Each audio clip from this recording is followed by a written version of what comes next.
And we're live. And thank you, Upchuckle, for the follow. You actually can chat in the chat. I've actually turned off the followers chat 10-minute delay thing. So you can actually chat if you want to talk. Hello everyone, and welcome to my stream. It's a nice 4:20 morning, evening, night, and well, it's not really night, it's afternoon, and it's slightly rainy, but storms turned off today, so that's pretty fantastic. Hope everyone's doing well in this fine 420 day. It's a silly Swede smoking day in the, Columbine day and the Nazi day, and I guess all the other, special occasions of this 420 day. I don't know. 420 is something. I actually can't really take any edibles or marijuana drug tests.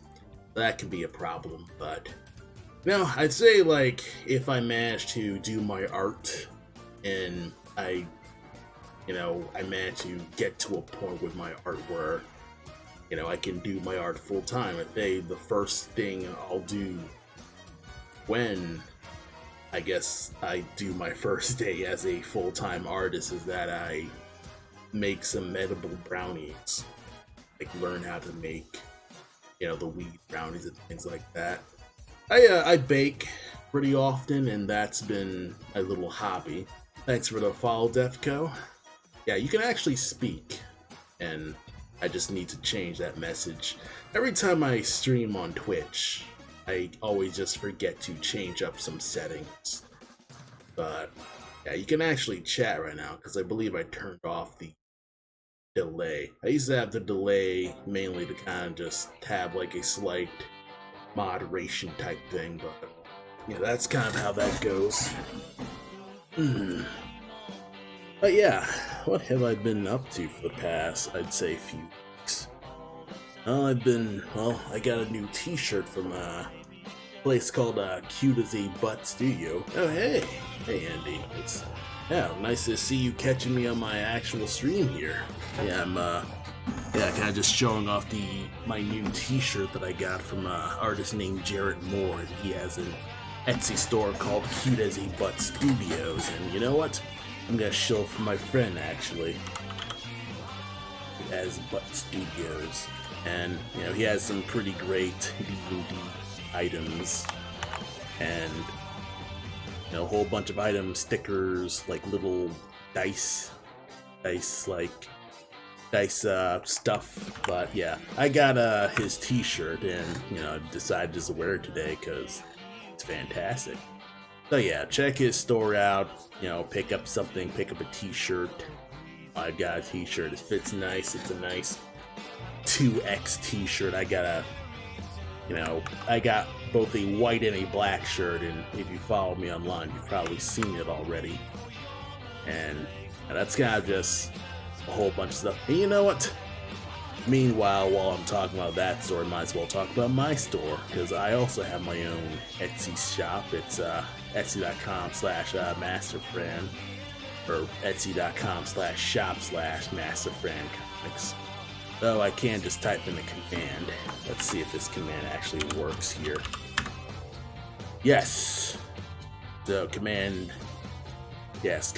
shop, it actually works. Fantastic. Sometimes I never remember to have all my commands ready, and it never actually posts. Things like that is pretty fantastic, and obviously helping artists out is always good. If you're interested in doing more support and stuff like that, we all have our Etsy store, and I guess that's how that goes. So, what have we been up to or what have I been up to for the past week or so? Well, I've been at conventions. Last week I was at a convention in Schaumburg, Illinois, the Schaumburg Library Con. It's a nice, tiny, personal owner well, not personal order, but it's a small case convention. For it's like a little library, so that's kind of just how that goes. And I've sold my stickers, and thank you, Andy, for buying some of my stickers. It's been fantastic. I've also debuted a new Pastry Cat card table mat. And you know what? 1 second while I go actually pick it up. I'll be right back.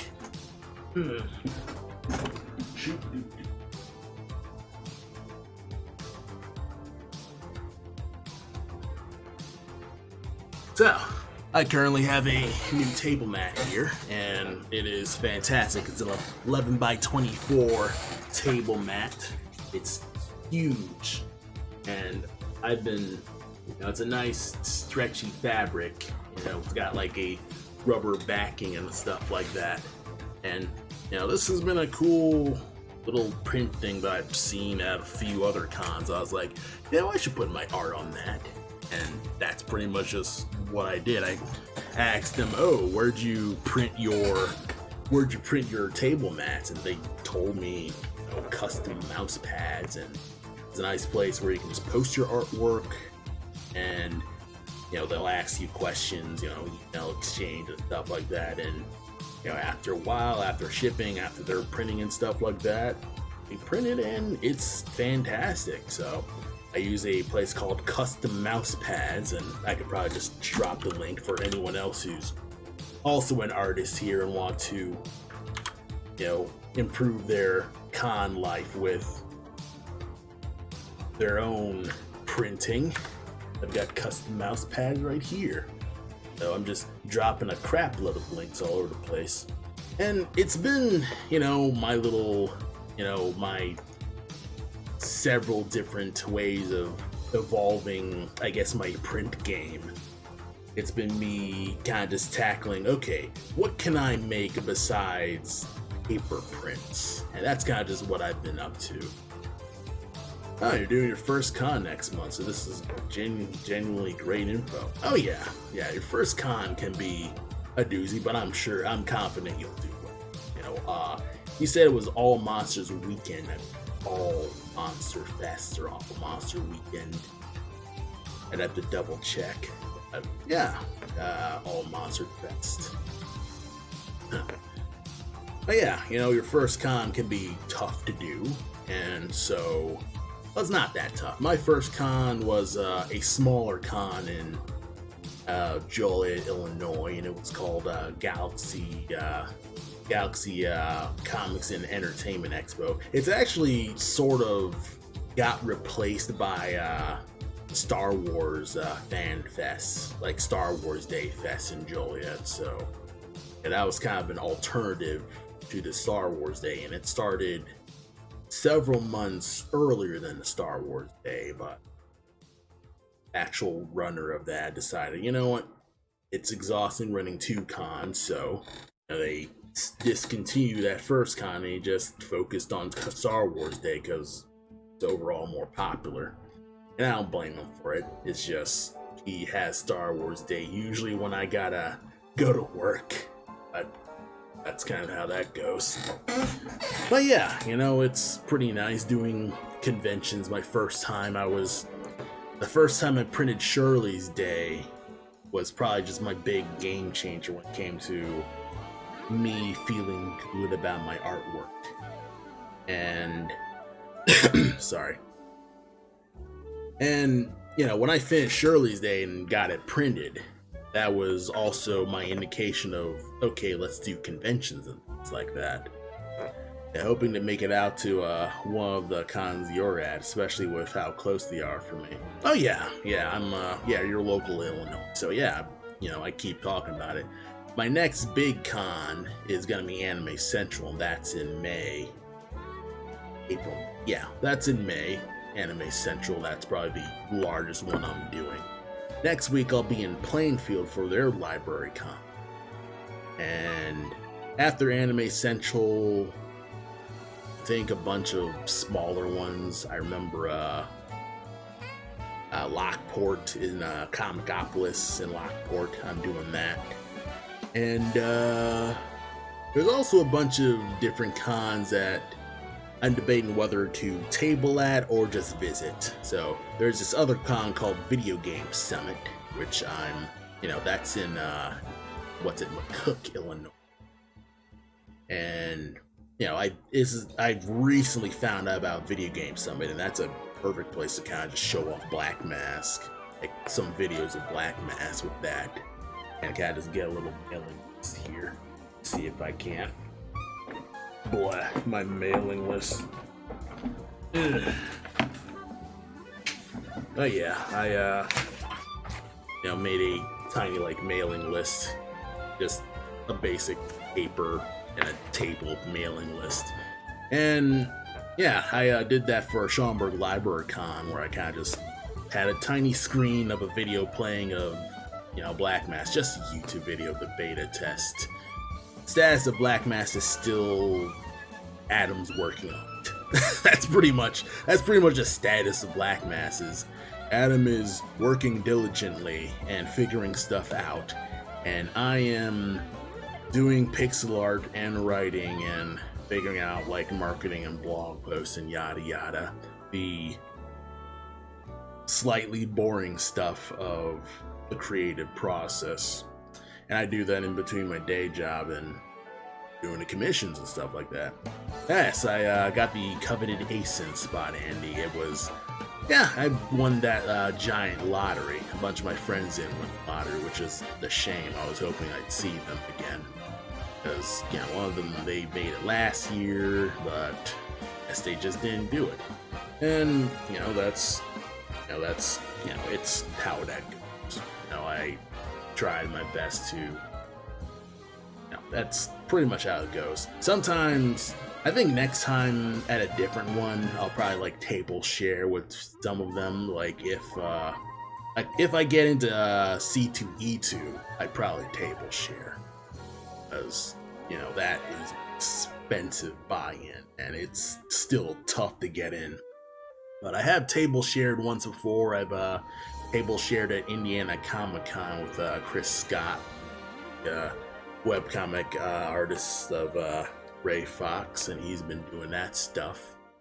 And we table shared once back in 2019 before the plague hit. But no, it was 2018. 2019. Time is a giant cloud of black. Basically I have table shared with him, and that's kind of been a thing. And I'll probably table share a few times. I've asked anyone else if they wanted to table share at a few larger cons that I wanted to go in. I asked a few friends if they wanted a table share at Fan Expo. That's coming up, I think, in 2 weeks or 4 weeks. I'm not sure. That used to be Wizard World Chicago until, I guess, lawyer crap happened. But, it was a $400 table buy, and I was like, no. As much as it was easy to, as much as larger cons can make it easier to get more eyes on your artwork and make it, more likely that you'll sell, it's still a bigger gamble that I'm willing to make in terms of super large cons, especially celebrity cons.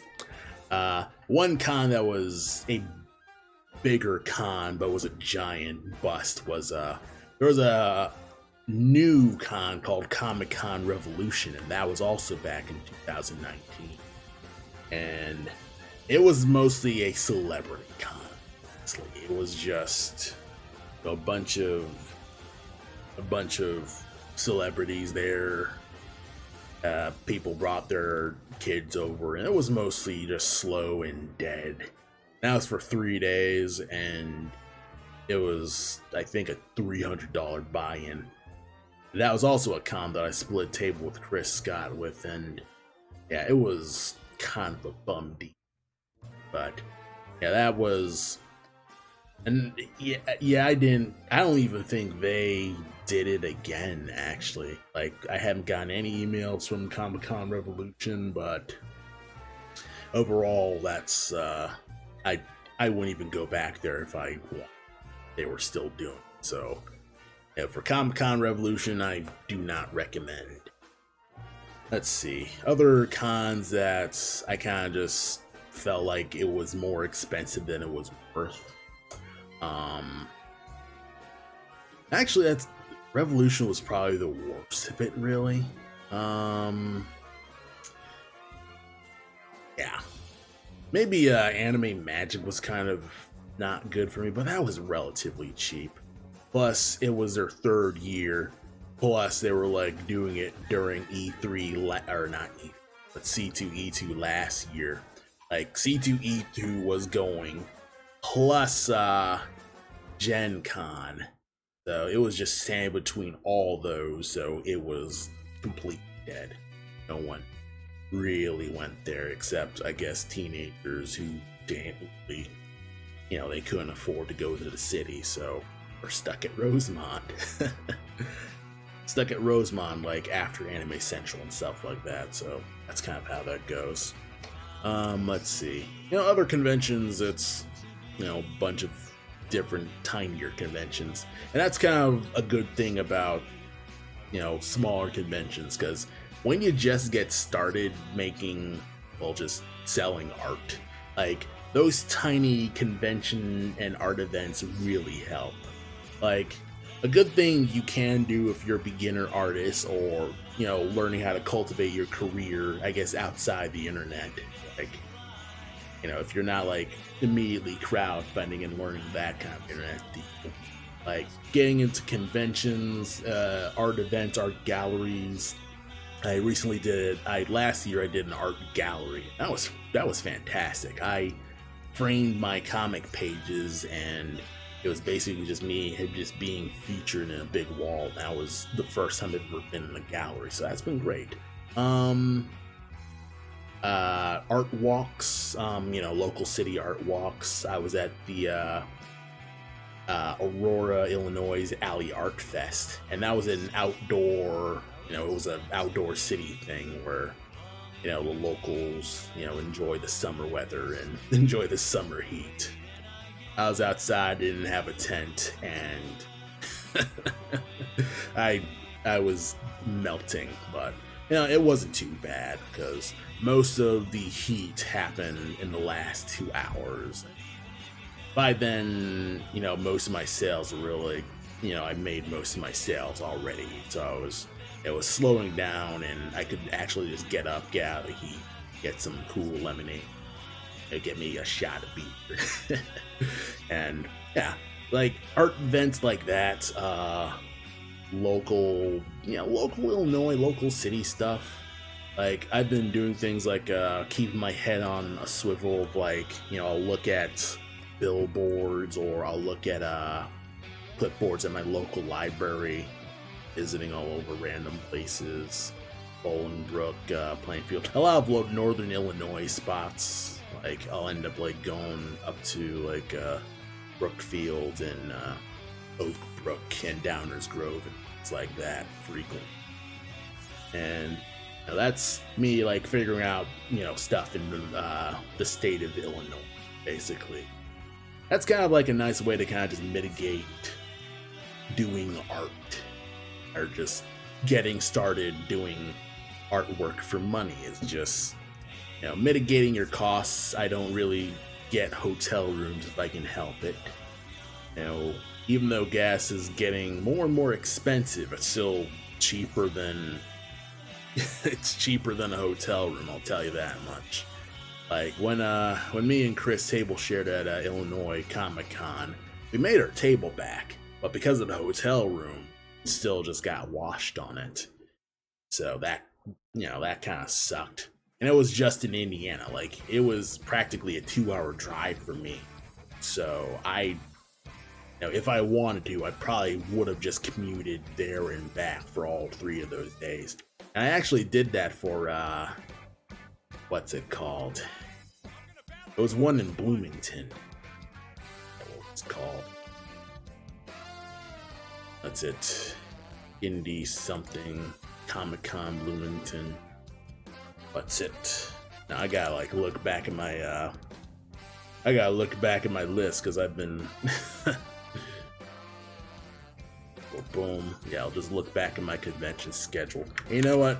I'll just drop my convention schedule here too, because we can do that. We got all the time in the world. And yeah, you know, last one I was at was Peoria Con. So yeah, I went to Peoria, Illinois. That was pretty far southern Illinois. That is, you know, that was pretty fad. And I did that. I commuted there 3 days, every day for that 3-day thing, and it was surprisingly large for, you know, its size and stuff like that. It was really good. I'll go there again because it was great. And there's also another video game convention happening in Bloomington, like not Bloomington, Peoria. I keep thinking Bloomington's Peoria because they're pretty nearby.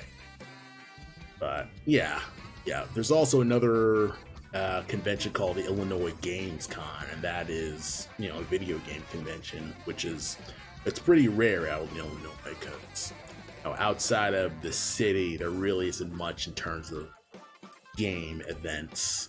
Like, you know, you could go to Galpin Ghost Arcade up in Bolingbrook, I remember, and you know, you can check out basically the largest arcade in the United States, I think.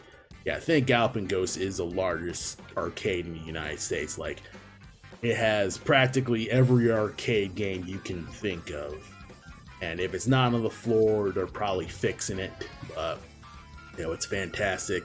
They're actually working on their own fighting game, and he's been working on that for a couple decades, Ghost Lord. And I think he's doing a Kickstarter for a documentary where he kind of just talks about its development. Let me see if I can't find it on Kickstarter. I like Ghost Lord. Yep, Ghost Lord and the Quest for Dark Presence. Exactly. And 8 backers. $45 into their $60,000 goal. And you know what? I'll shill that too. Today is a giant shill night for me. And, you know, that's just me kind of just paying it forward to everyone else. But yeah, Galpin Ghost Arcade was pretty cool. I actually saw them at a C2E2, you know, a couple weeks or several weeks ago. So, you know, I tried out their game. It's, you know, it's a Mortal Kombat send up. Like, it has like live action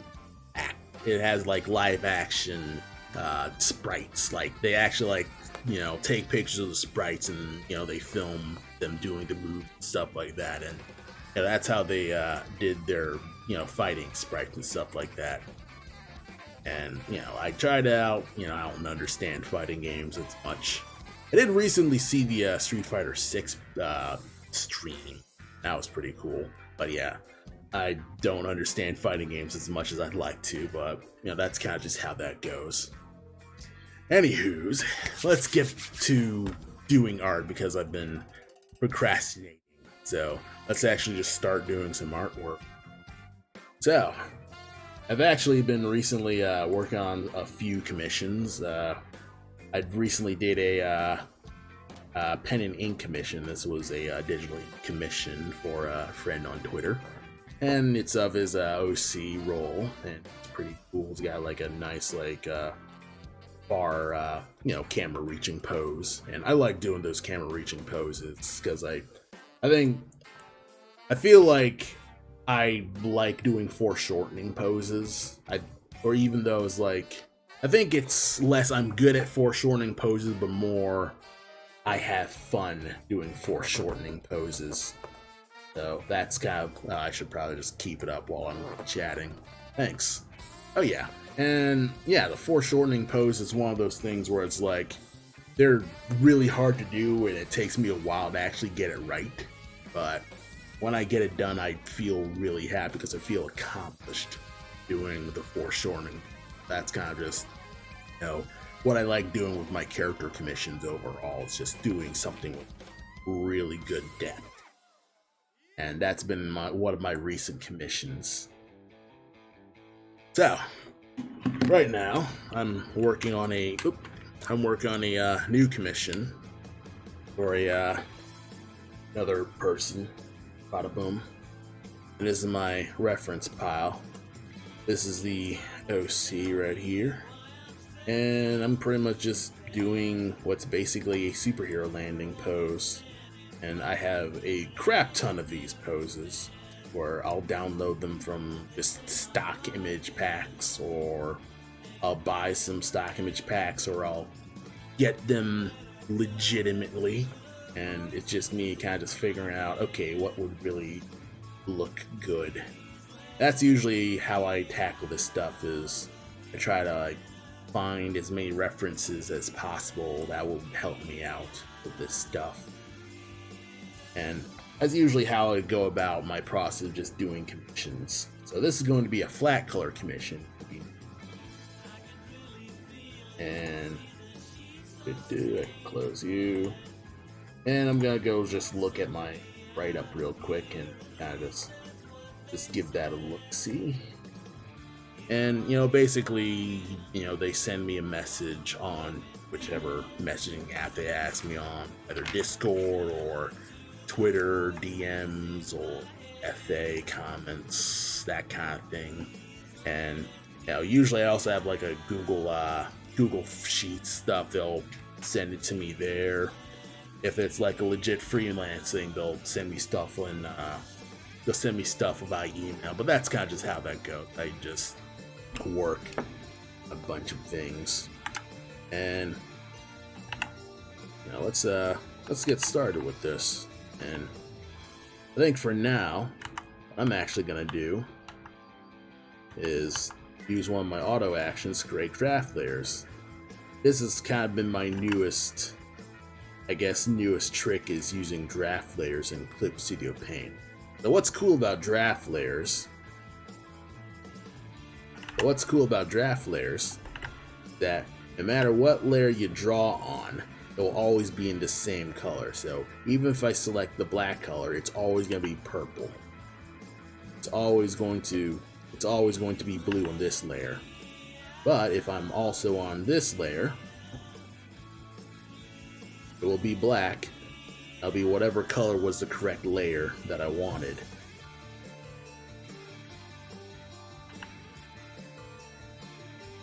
The draft layers will not show up. And if I render on these layers, so now let me delete everything. Or just clear you out. Yeah, you'll work.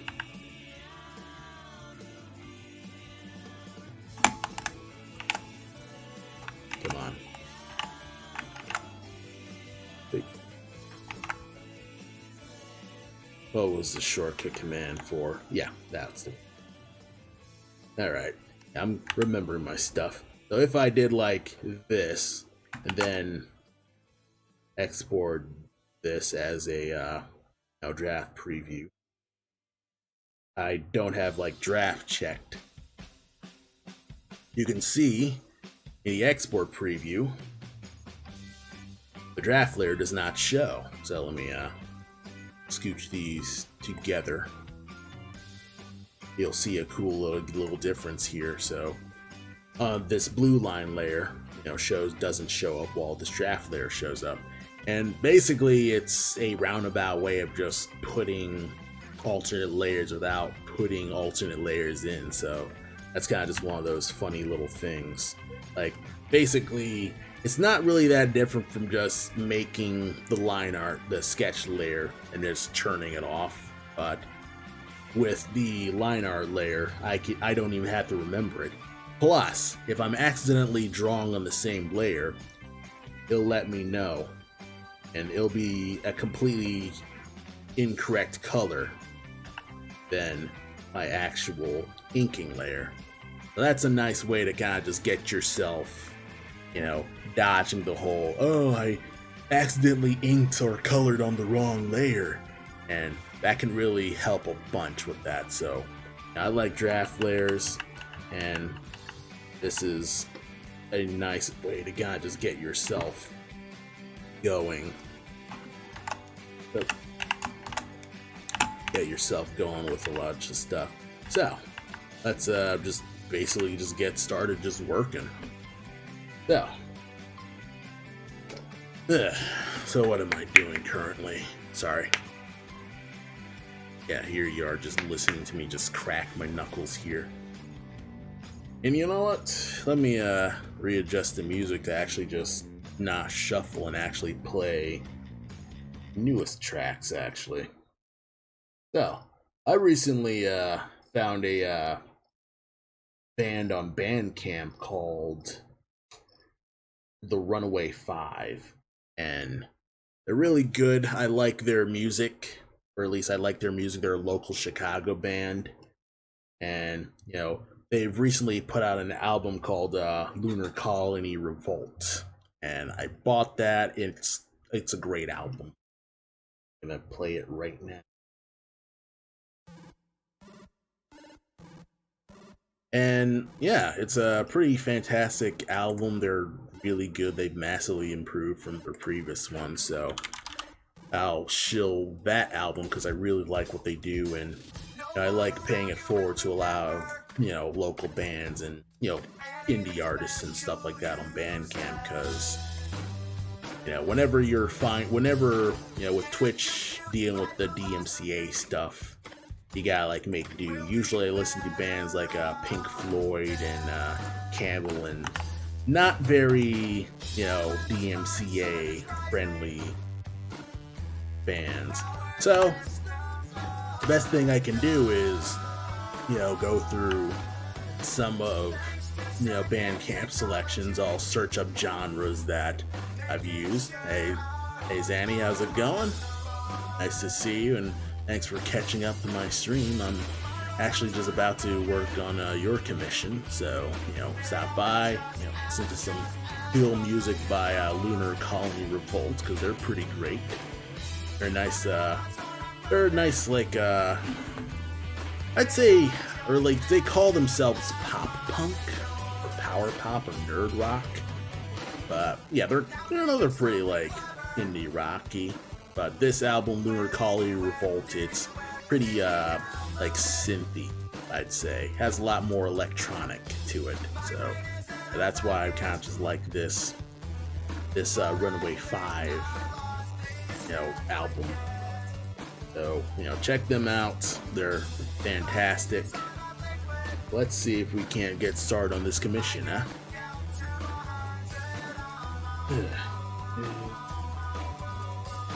Yeah, I have been procrastinating for this entire, I'd say, few hours, but I want to at least get the sketch down ASAP.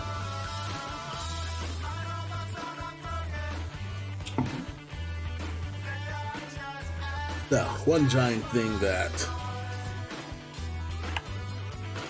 I usually start out with is I start out with a 150 by 150 canvas, and that's pretty solid for me. Just kind of just working here. Let's see. Dangerous pose.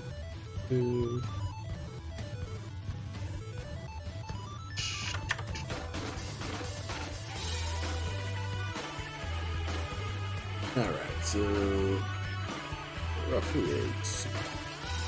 So okay, that'll work.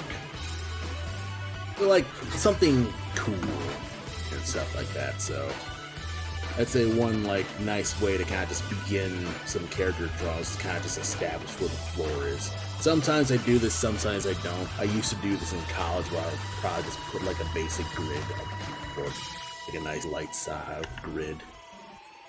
And then probably just put this here.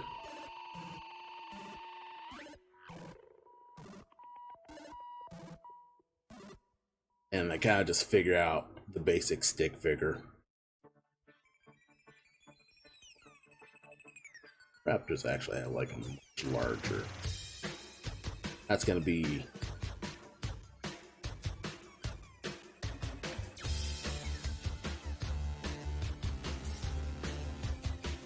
That's gotta be just getting some roughs down. And I do like figuring out, okay, how am I gonna do the roughs, how this is gonna work, that sort of thing. And I can even do things like shrink this and it'll be no problem. I could turn this layer multiply, darker. In fact, I probably should like set the layer color so it's darker. And shoot, how do you... Alright, time to go back to the normal way of how I did my layer stuff, where I have a layer property. I'm gonna actually make this a darker color.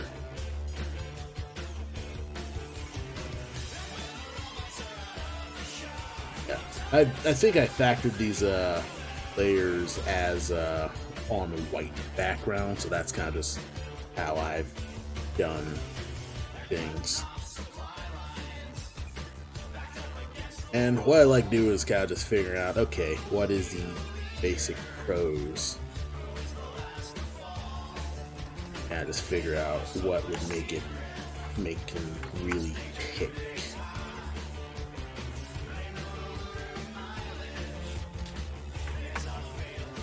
And you know, with me just having the stuff in like 1080p, I'm kind of just super winging and kind of just figuring out what would really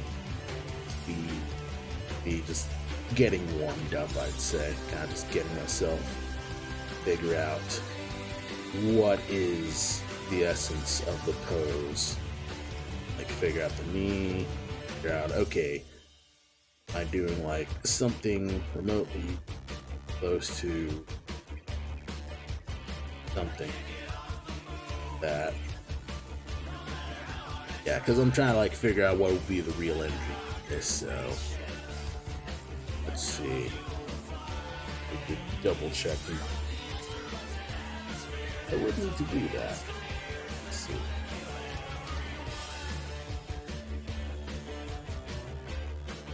Alright.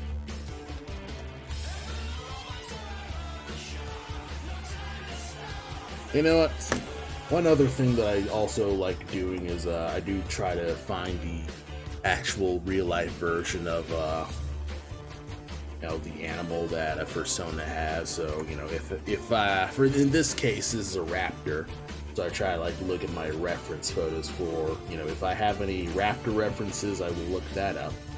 Raptor references, lizard references. I usually try to like find the actual animal reference to it, because sometimes I'll have a head and I don't 100% remember the shape of the head, so I'll do that. Let's see, reptiles.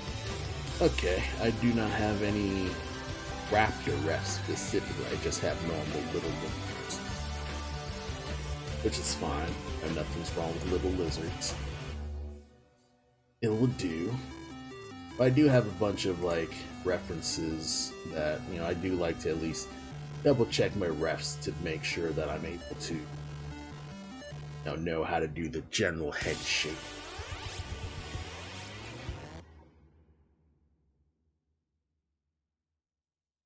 Actually, I'll take a few other refs in my ref folder. I have a large ref folder because a nice pro tip is to have a big ref folder, and it's also slightly better to at least learn how to memorize your reps, so not only will you have like a pro tip, but you're not like turning yourself into a photocopier. Really, you're kind of like able to cartoon as you go, and you know, it does get difficult to, you know, kind of just keep track of the head positions. The one really good ref that I found from 6 Foot Ant is this like animal head angle ref sheet, and it's basically they just took a 3D model of an animal head, just posed it in several different poses and rendered it. And this is a nice like general cheat sheet for just basic, you know, where the heck should the head lie. And I believe this one will probably be the one I'm looking at here. So, oh yeah, I can't actually have this over, but I have a third screen for all my stuff, so that's kind of just how I do it.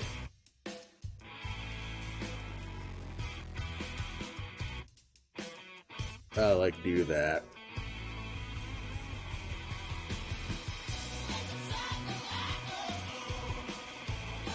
Do stuff like this.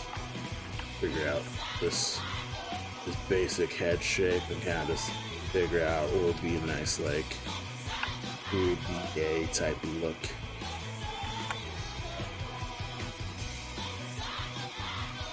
And the one thing that I do like about Zanny's mohawk, you can do some fantastic little things with this. So kind of just do like a bit of a streak to it.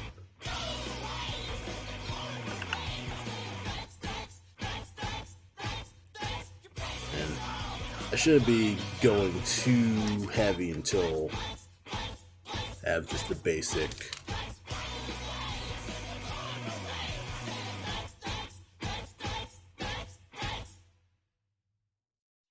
I also do need to make sure that I represent the mohawk in a way that it's recognizable without being like completely out of the general shape. So angry about a little too much. You know, I think I'll work off the eyeliner look right here. Probably widen the nose just a bit.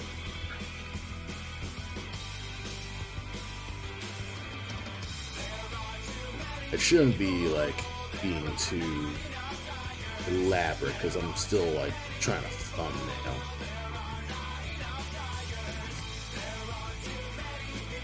And just figure out what will be distinct.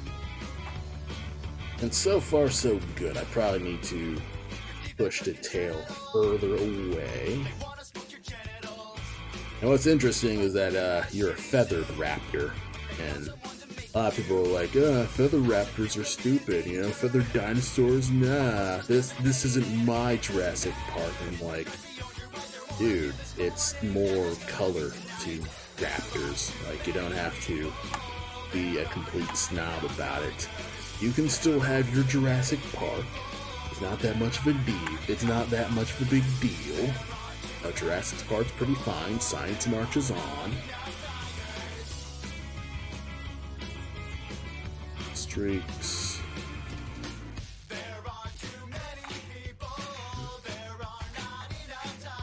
One thing that I'm not really doing as much is I'm not like emphasizing the spikes enough. So that's one pose that could work. So let's go to pose number 2. So I'll call you pose 2 or pose 1. Yes, their hair is canonically feathers. Yes, that would make sense. And I'm not like super anal retentive about dinosaurs now having feathers or not. Like, I'm not gonna be so insane to be like, no, but they all have to have feathers. It's correct. It can be whatever it needs to be. Oh my god. So another thing that I can try to do is I do want to at least figure out some way to kind of just do some alternate poses. So there was one pose that was similar to how Ifrit looks like in Final Fantasy, and Zanny liked you know, that just rough mindset of this type of area, but I wanted to have more of the spikes showing. Two eyes of glowing streak, and a long jump staring down at someone. Alright, staring down at someone. How about something that's more like above? Probably like have the foreground, like have the foreground like pointing up.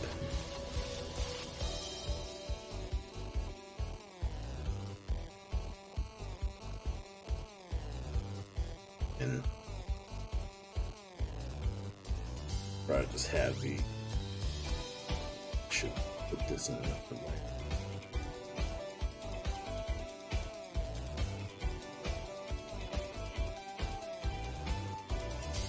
You. Shoot.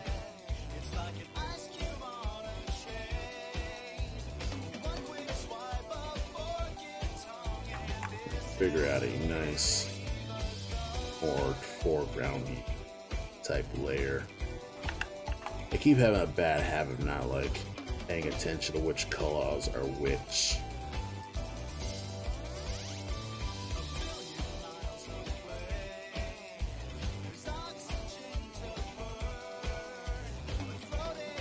Double check model sheet. Let's figure out the basic. Let's see. Digit trade tail or grid legs. Toe claw. Boom. Figure out the nice basic.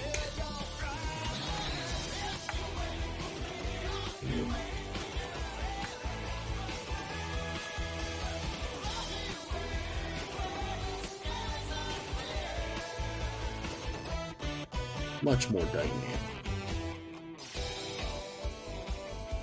Yeah, one like cool pro tip that you can do.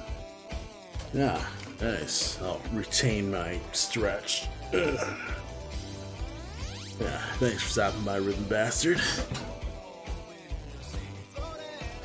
Yeah, I actually have your music on my playlist, actually, so yeah, I'm giving you a listen as well, but I'm not on shuffle. I'm kind of like showing off the Chicago priority thing, because, Chicago. But no, you know, it's, I've been digging your music. Adam's been not like 100% like able to relinquish his music want, so you know, if we want you to help with the music stuff, we'll give you a call, because Scott is one of those things where I pretty much need to debate with my programmer as to whether or not he can actually like take on the workload of both programming the game and making music for it, because I don't know if everybody else knows, but my programmer is also a musician. Like, he's had a band for the past, like, he's had a band for 10 years before he went full-time on programming. And now he's been, you know, chomping at the bit to take this opportunity in music. So, yeah, that's kind of like his reasoning as to why he's not truly accepting other music people right now, but it's kind of just one of those things where if something happens, you know, you've got a stable people available, and, you know, it'll be as it goes. Now, we're currently, for the game, we're currently at this point where we're basically just polishing, well, not polishing really, but more just sculpting up the demo level. Yeah, between your game and Starfights Round, I'm curious about Game Boy Studio. Oh yeah, Game Boy Studio. So our game's actually not in Game Boy Studio. It's actually in Unity. My programmer makes games in Unity, so you know, for programming in Unity, I art in pixel art stuff, and you know, looks good. But yeah, Game Boy Studio. I've actually been seeing about experimenting in Game Boy Studio. I played around in it a little bit, and it's pretty nice. It's also a giant wake-up call for me, because I realized that currently the sprites that I've made for Black Mass is well beyond the actual hardware's capabilities. So with Game Boy Studio, it's actually set up to basically be a ROM of an actual like Game Boy. It's actually like more of a Game Boy ROM. So, you know, it actually adheres to the actual technology and the, what's it called? Well, yeah, it basically just has the actual technology of the Game Boy. And Black Mass is well beyond the Game Boy. Like, the sprites are way larger than the Game Boy. I'd say it's probably closer to a monochrome.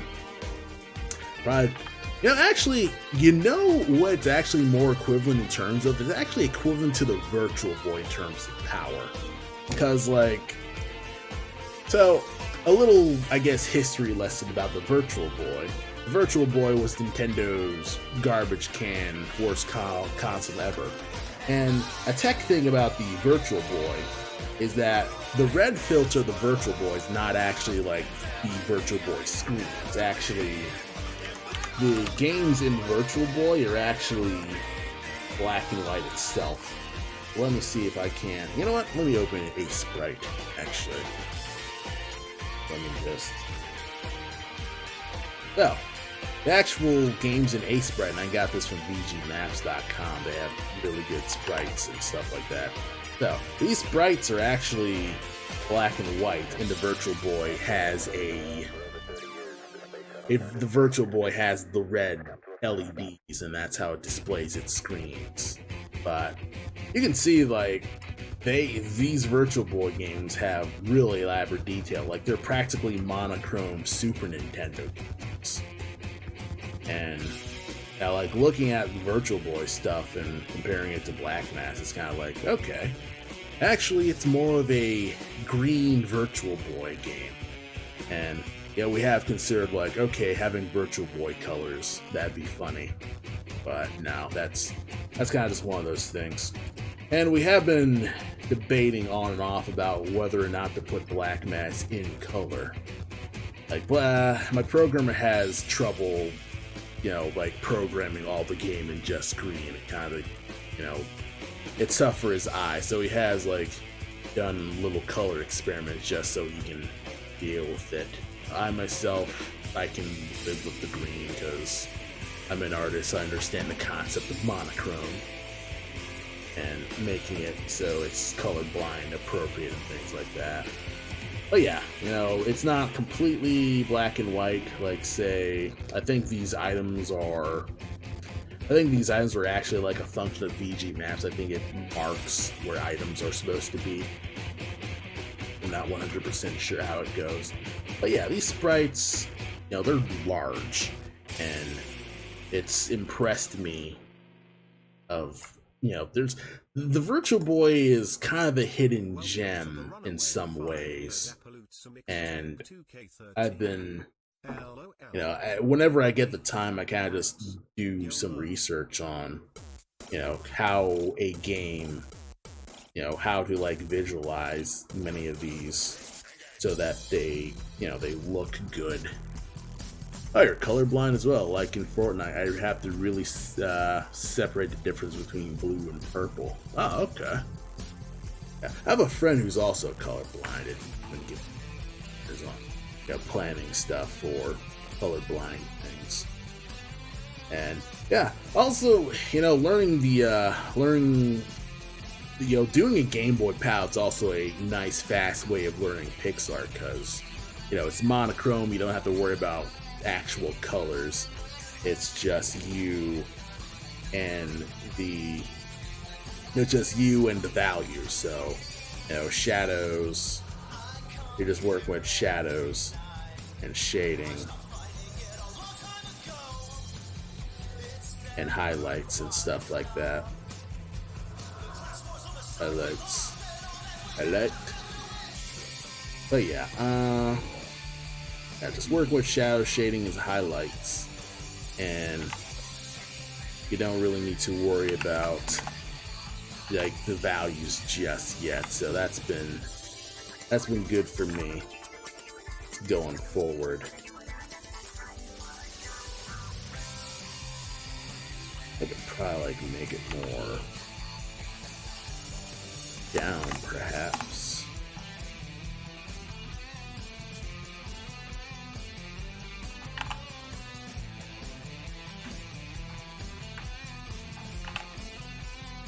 I'll probably just make this my full screen.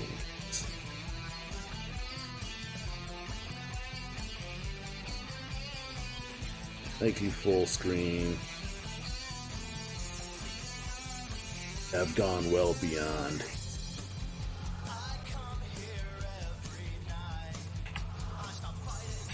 Gone well beyond this. But once I get this down, you know, the sketch will be no problemo.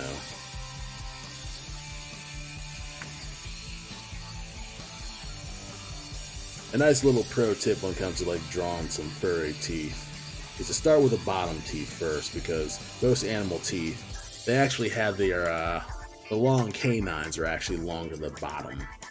I think the bottom teeth are actually more forward than front teeth. So that's kind of like a nice like little thing. But could like depend on the certain animals. Like some other animals, obviously they got like wolf teeth and cow teeth and things like that.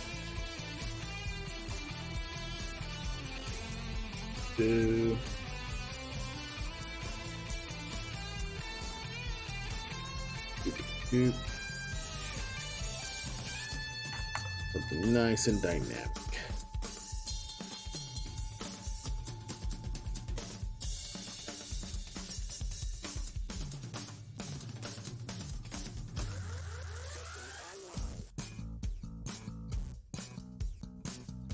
Let's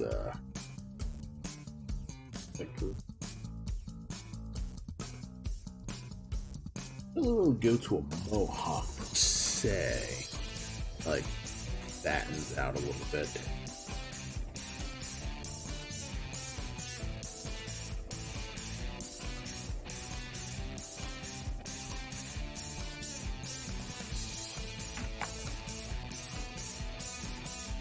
Oh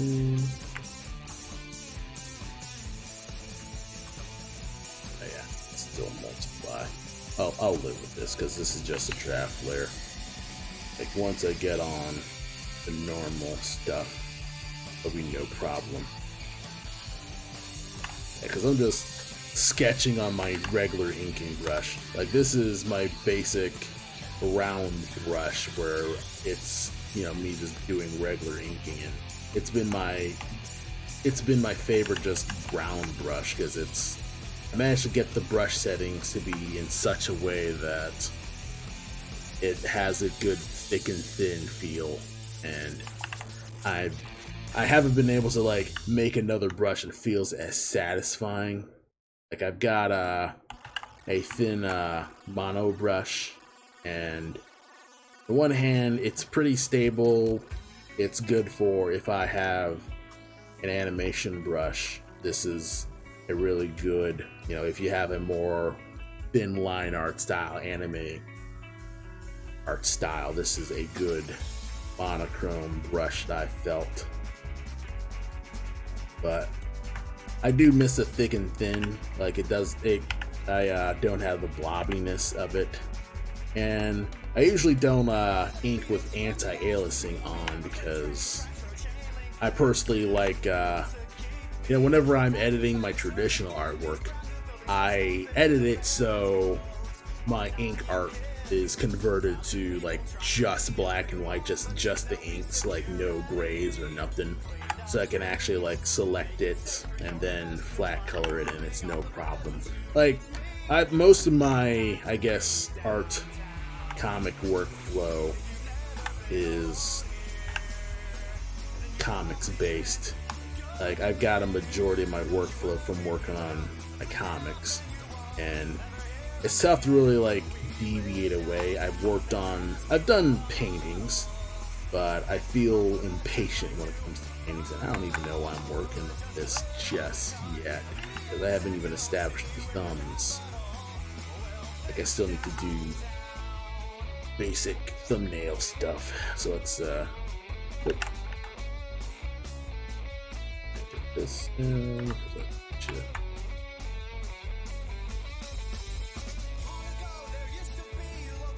this would actually be more of a round for both.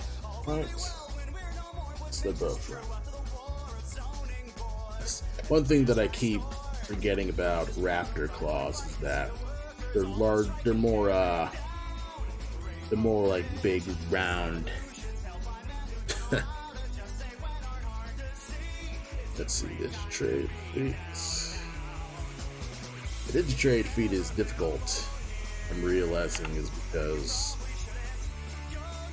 I don't really do Digitrade feet as much as I guess most of the other feet style, because I guess it's not as. I guess it's more complicated for me to do the non-plantigrade feat. Like, you gotta like get into a whole alternate mindset. But I do get used to it.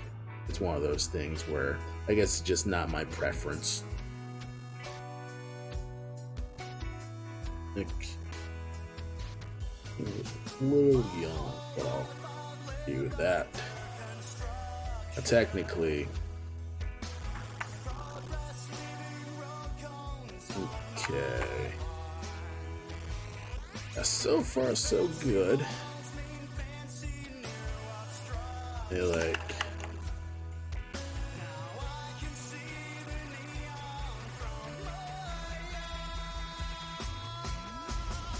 Like this, and that's how tail's gonna be dynamic.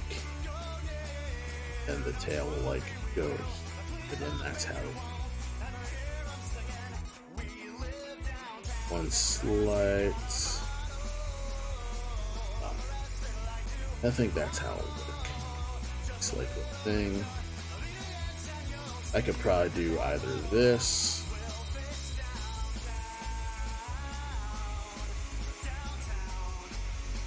I could probably either have the hand fly backwards.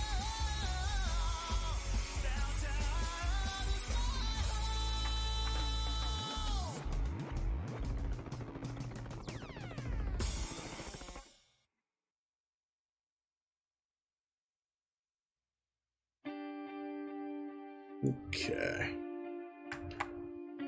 This is actually a more. I like this. I like the hand going a little far back because pose feels cleaner. You know, you're not like having the knee up while the heel's up. Oh, the hind claw is near the others instead of heel. Oh yeah, the. Oh, okay, I know what you mean. Yeah, I'm looking at your. I'm looking at your refs again.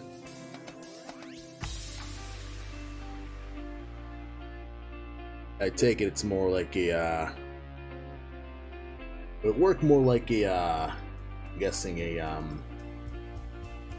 not a monkey claw. There was another, bird that had, like, it had, claws like this. I forget which bird it is. That's much nearer.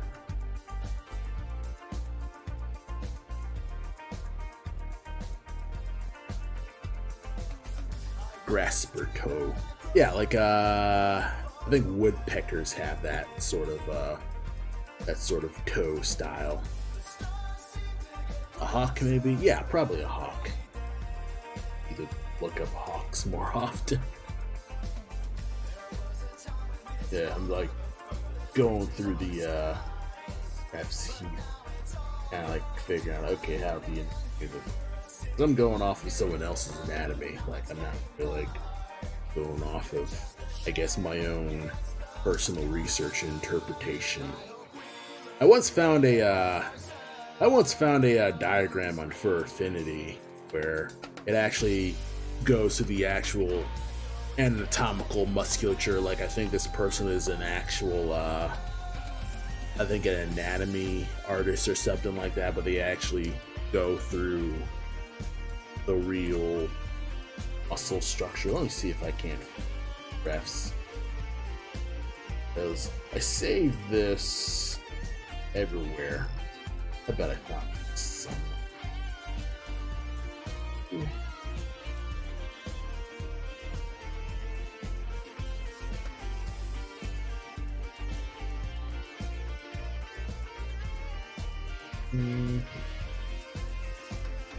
It's not stuff made creatures, maybe creature characters.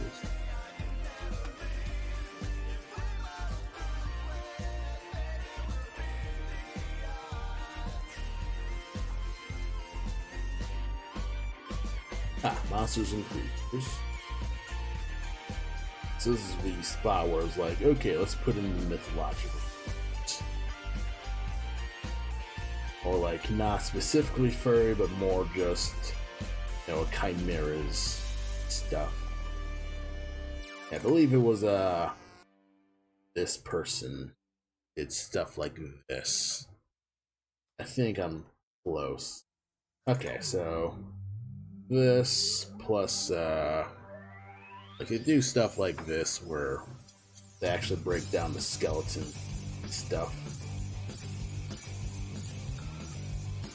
Let's see, elephant person with 4 arms. Actually bother to look up the actual muscle folds and stuff like that.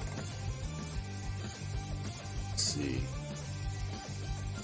Actually figuring out the bone structure and things like that, the actual toes. Pretty bananas. But here's a similar foot style I saw. Okay, let's see. Okay. Alright.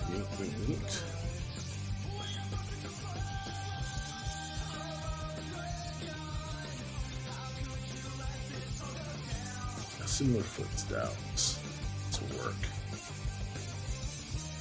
So, this is roughly how it goes. Little thing.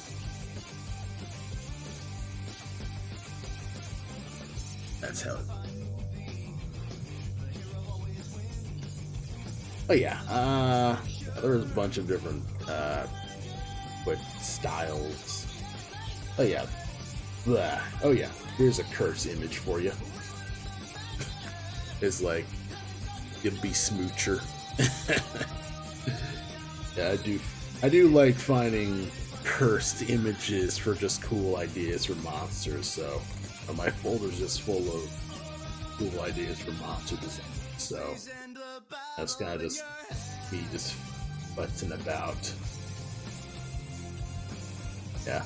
Yeah, but before I like went more all in on my furry stuff, I did like just making monsters in general. Oh, here's one that's pretty funny. Freaking Todd Howard and Ogonian. That encapsulates practically everything about Elder Scrolls. It's just this. It's beautiful. Makes me want to buy Skyrim. I don't own Skyrim, so I only have I think Morrowind and Oblivion. Like, I don't own Skyrim at all. Probably never will. Mostly because I don't want Todd to come in my house. Yes, this was Todd's vision.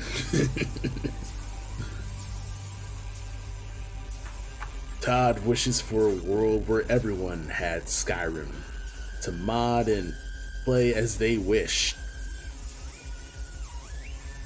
Now, let's see.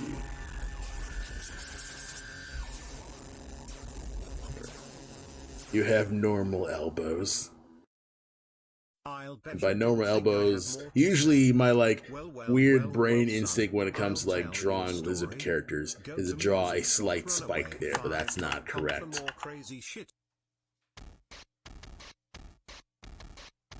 Nice slight.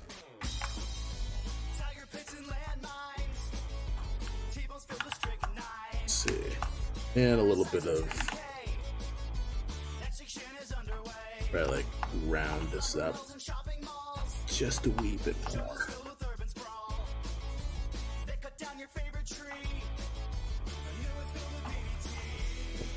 Listen.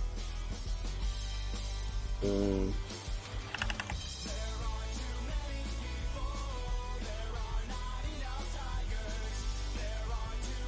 yeah, this was the song that got me to listen to them, was Not Enough Tigers.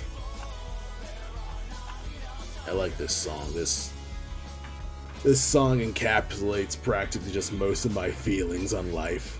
It's just like, there's too many people, but not enough tigers. Yes, I would love to just have like a little tiger defeat. Obviously, tigers are deadly, but kind of just one of those things where it's like, sometimes you just want to chill with chill with just an animal that just doesn't care about how sucky life is. I wonder, am I allergic to tigers? Because I'm allergic to cats, but I'm not allergic to tigers, which is ironic, seeing as I make a bunch of cat stickers. Now this is quite masculine looking, so I don't know if you care about that. I know you're a bit more NB, so yeah, I didn't want to completely not represent that. Let's see.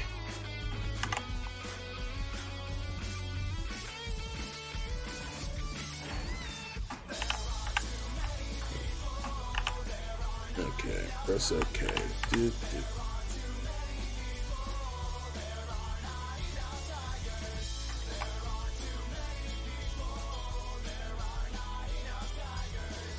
Okay, so far so good. I actually like this pose. I really like this pose. May shrink the hand as the weak. Be less perspective-y.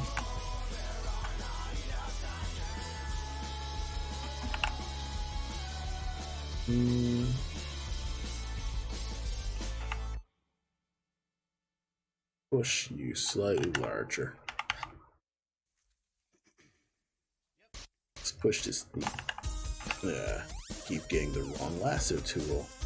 See, that's one tough thing about like having multiple shortcut keys for one tool is when you put multiple shortcut keys in one tool, you tend to constantly select the wrong tool. That's kind of just one of the things where I like the convenience of just having one one thing, so I'm not constantly flipping through layers. Is that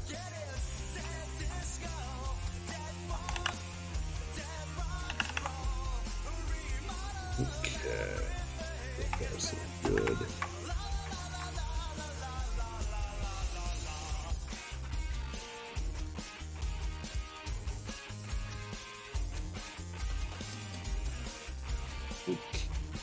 I'm liking this. I think I'll keep this for Algo. What do you think? I could probably make the jaw larger, actually. I should do that. I like where I'm going. Let's just... Whoop.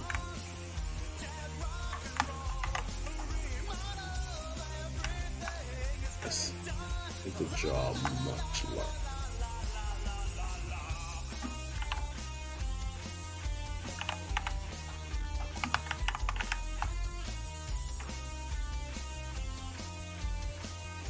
We're just gonna dinosaur it up.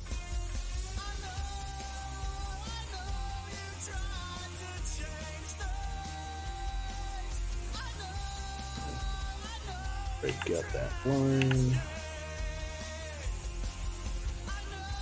Alright, what other thing? 2, 4 parts partially. Crap. I haven't really done the back sprites. Okay. This is a puzzle.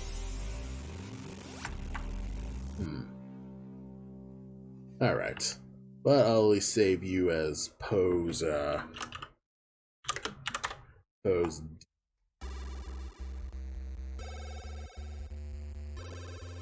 Uh-oh.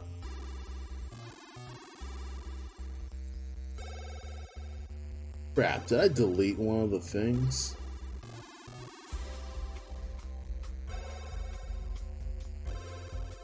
Ah, damn it. Ah, I just lost a pose.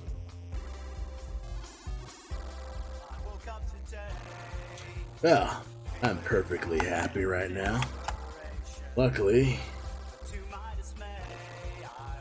I'll just frickin' I'll draw it again. It don't matter.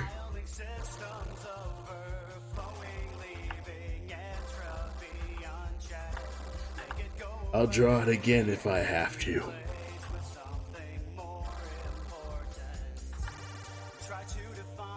Okay. This time should be something a little better. Yeah, that's kind of like, you know, the thing with thumbnail phases that you never remember to delete or remember like which ones you're deleting. Let's see. But at least I saved the these spikes. What I can do is save now, then save another number, just in case. Probably overwrote it, but that's kind of how that goes. Or I could save this as another file name and undo back to it. Actually, shit, you're right. Wait, maybe I can do this. Okay, save as this. Then I'll go into my history, and this is gonna suck because I don't think my history is saved more than my strokes.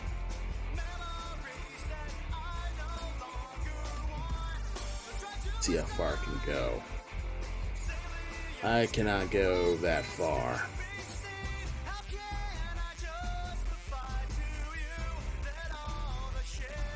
Nope, I can't go far. I'm past the point of no return. I've barked it up.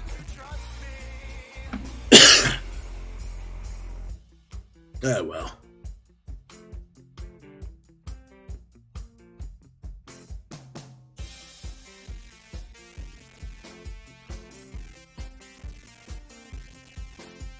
Oh well, I'll save this as pose 3 then. Yeah, we're just gonna go forward as numero 3-0. Just so I'm not completely warped. Yeah. One thing that I'm trying to see if I can figure out is what pose could I use to kind of just emphasize the back spikes. The closest pose I've got is Ifrit's right. This is probably the closest I've ever seen with that pose. So I'm gonna go off of this one specifically.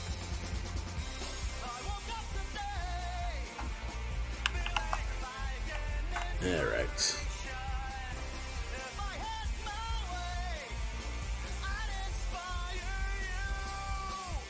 Okay. Okay.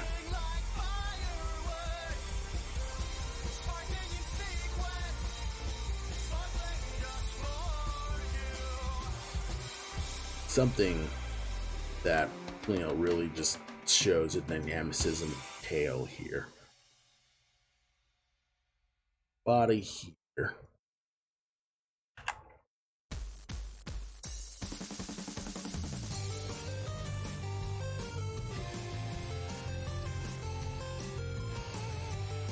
It's gonna go nuts. Body here.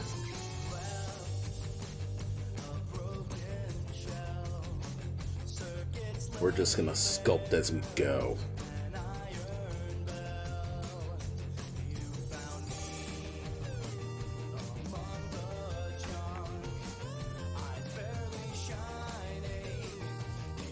And I can make this work.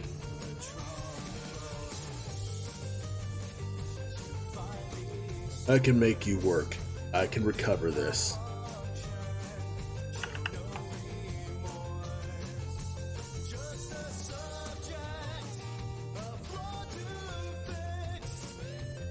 I'm pretty good at recovering.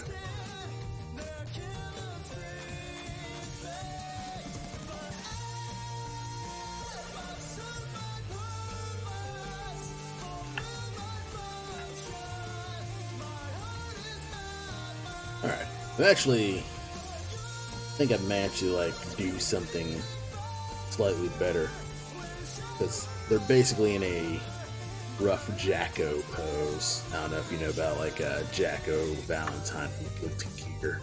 There's a meme about it. Daka was revealed.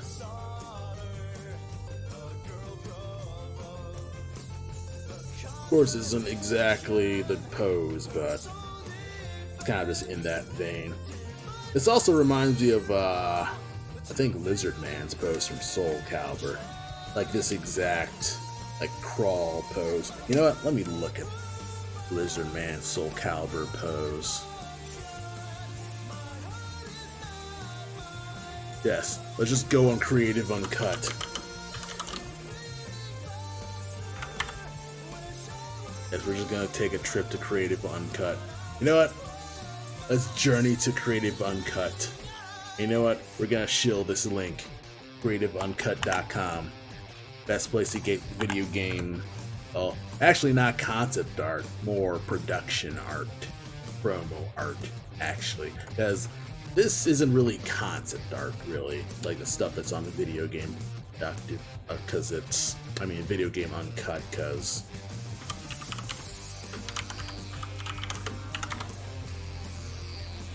see. Soul Calibur 2.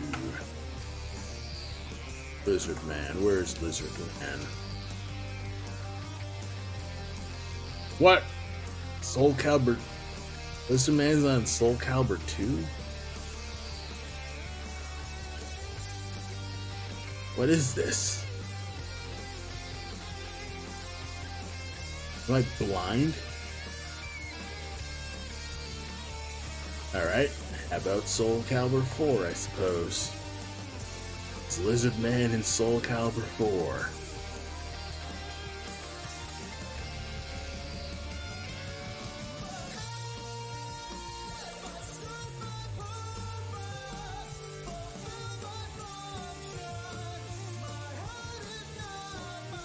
Alright, this is Lizard Man. Lizard Man's in 4, but that's not the pose I was thinking about.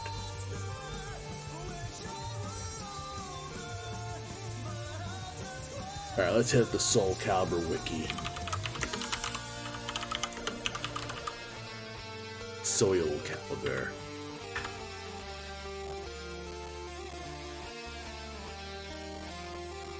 Alright, let's look at the characters. Character gallery. Guess we're just gonna look at... We're looking at photos of Lizard Man. Why are we looking at photos of Lizard Man? That's a good question. Not gonna answer it. A, B, C, D, E, F, G, H, I, J, K, L. It's gotta go on the next page. L for lizards.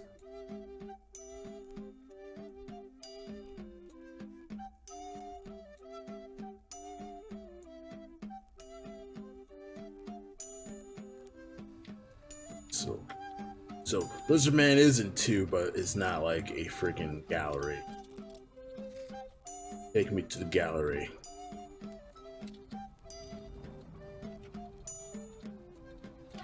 Maybe I'm going crazy. It's not Lizard Man. Why aren't you looking at photos of Lizard Man? That's a good question. A.M. Calcos. I'm guessing that's the named Lizard Man. Now the actual, character Lizard Man. I guess all the rest are just galleries or generic versions of Lizard Man.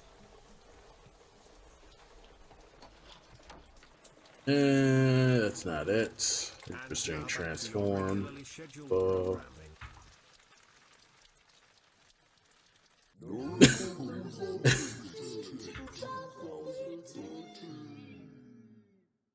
Ooh, I like this iguana look for him.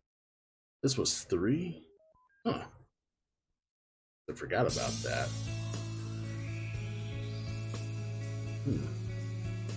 Completely missed out on Soul Calibur 3. Huh.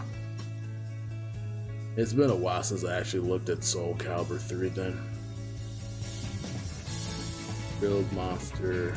Let's see. Oh yeah, Winged Lizard Man.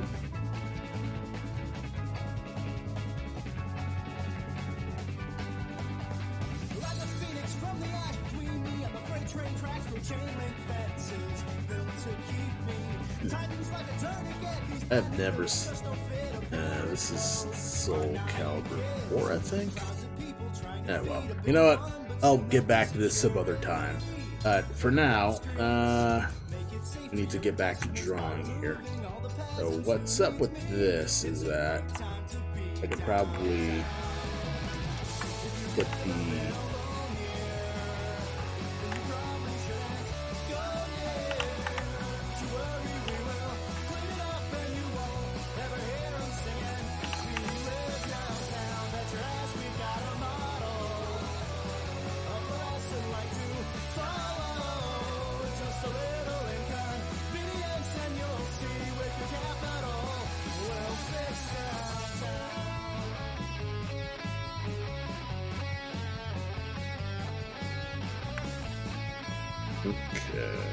so far, so they're probably like a little bit more of a cross style.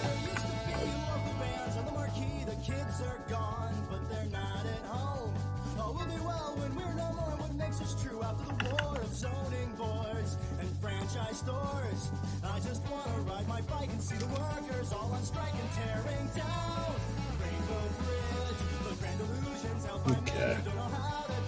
So far, so good with this.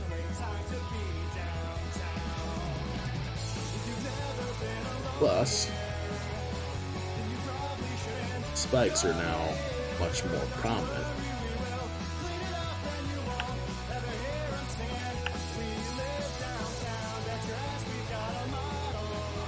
Spikes more prominent.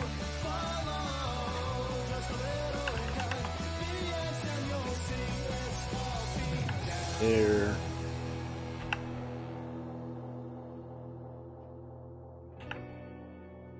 Yes, I'm gonna make this work.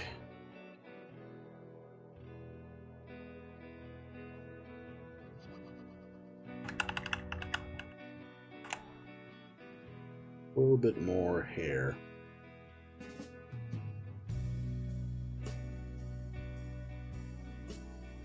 But just to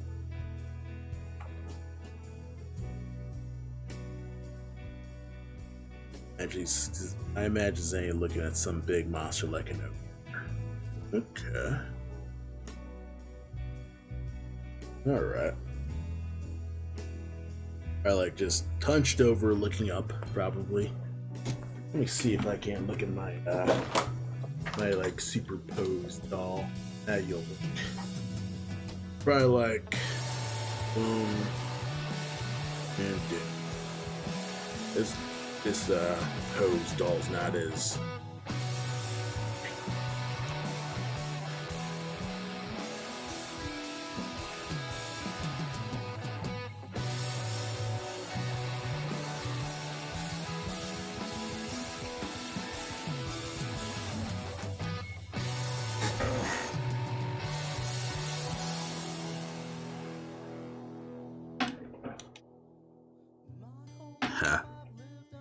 this pose doll is, it can kind of work. Got like a little superposed doll. Whenever I'm like, okay, I need a pose now, I should just have this doll ready.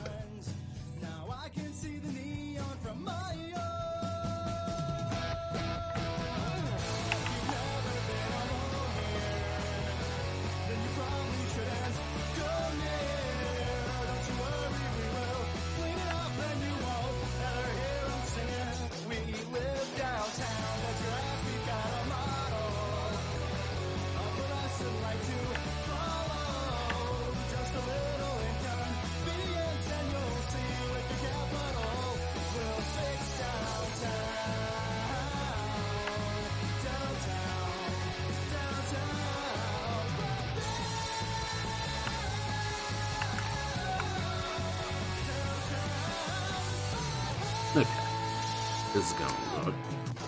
No, it spikes me, but the tail's prominent here makes it look animistic. Wow. Yes, that's great. That's good.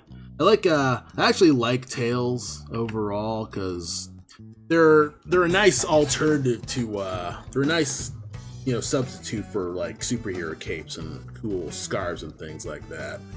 I think one regret on designing Cole is he has both a trench coat and a tail. I think if I like make a Black Mask 2, he'll probably have a shorter coat, but overall I do like the large, long trench coat in a way, but sometimes it can be cumbersome, like planning poses with the tail plus his coat sometimes. It's one of those things, because you also don't want to make him look too much like Fox McCloud, because Fox is able to like get away with having the short coat plus the tail. So that's kind of like one of those things where sometimes, you know, they had a good idea with, you know, Nintendo's smart because they're Nintendo in some ways. Like suing a person for $3 million is not cool, but that's kind of just how that goes. Yeah. Rearrange. Hair is supposed to look. Need to clear up where the hair starts and spikes start. This is supposed to be where the spikes are supposed to go.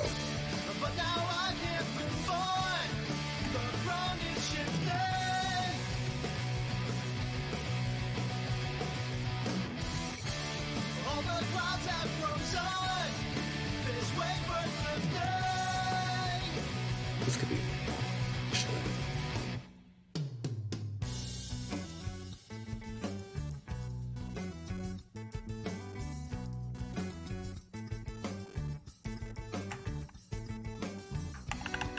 oh, I liked how I had it first. The hair waving this way.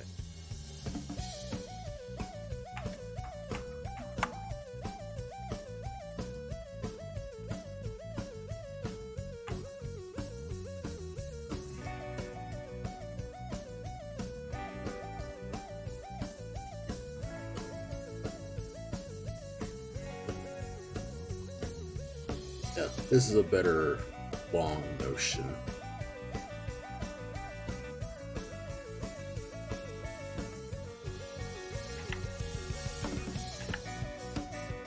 I'm trying to like go for clarity, because one nice key to having good dynamic poses is also making sure that your poses are clear. So, you know, clearly you can see, you know, each body part is clear enough, like it makes a good distinct silhouette that you can tell not only which body parts are which, but also where they are in space.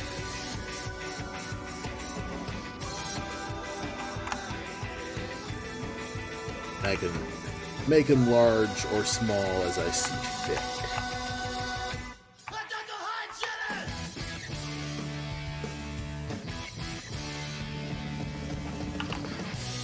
And I can make feet larger as I see fit, or heck, like skew them more out, or I can use, it's not liquefy, but it's basically liquefy without liquefying, completely killing the performance on my computer. Alright.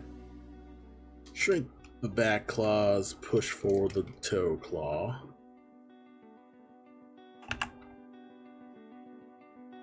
Let's just give it such extreme dynamicism. We're going freaking dynamic, bro. And push one toe slightly further so you can tell.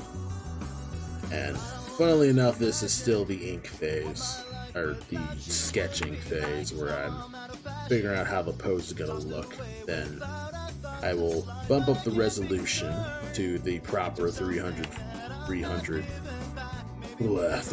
DPI, and then I can ink. It'll look fantastic.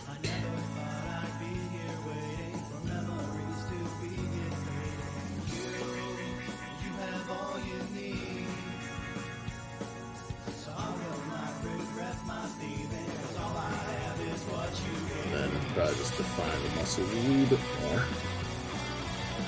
There we go. Arm.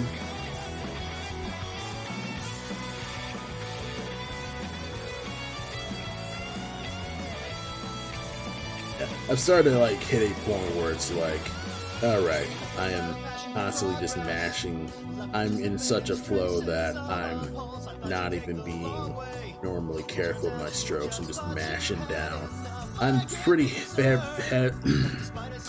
I'm a heavy-handed person. I tend to mash down when I'm just in it, as opposed to doing the general thin line art stuff, unless I'm inking and holding my breath like stuff like that. And I set up my brush settings so I have a heavier hit. So that's how I do my general brush settings.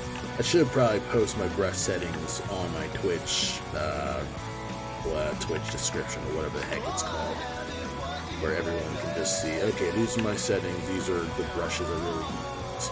They're not like super significant because it's basically just, this is a special round brush, and then I have like maybe a pencil brush at best. And that's mostly just there for my own personal wankery. It's like, oh, this is the closest I got to a pencil. Then I got a wide chalk pencil, but that's mainly for pencil shading, or if I'm working on a pencil commission, which I'm actually not doing pencil commissions anymore, because I feel like in terms of having line art, having a sketch commission would kind of just be redundant, so I kind of just have it so everybody just more asks for actual line art commissions. Also, it encourages people to, you know, upgrade to the flat color.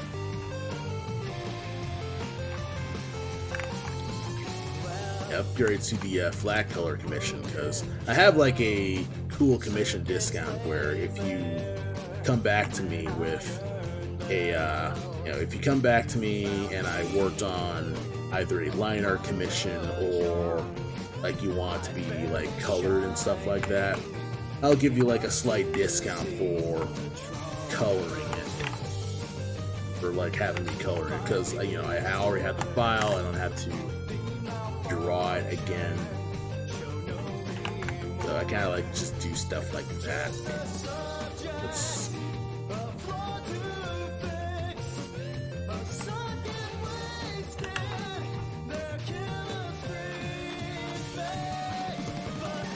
push a little bit.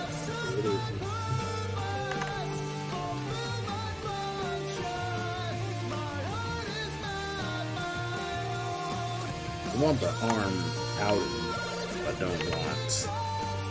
I don't like how long this arm seems.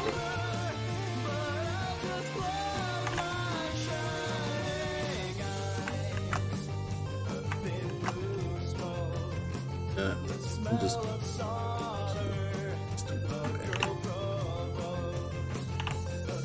kind of weird because I made the arm look longer. So maybe I'm just being insane right now.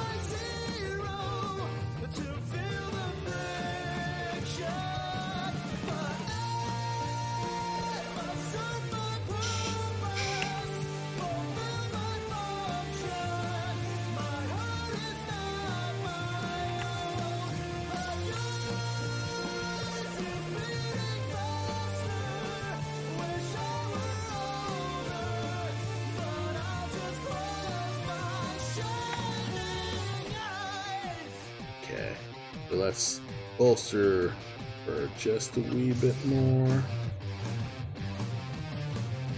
Push this tail. No, let's push this tail to more of a perspective. So, where you at now? This will work better. Widen this area just a wee bit more. Push it up.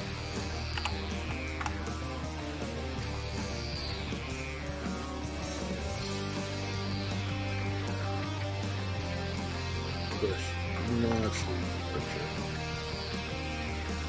Get rid of this and work off of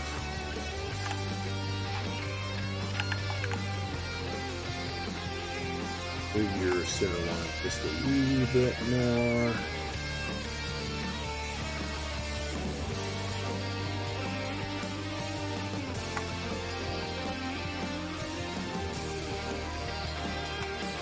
Actually, I'm going to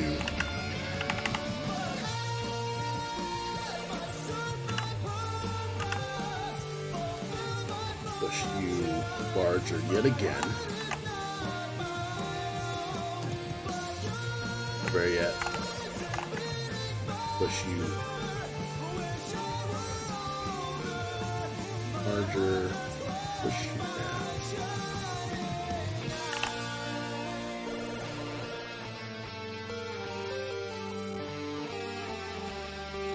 Right.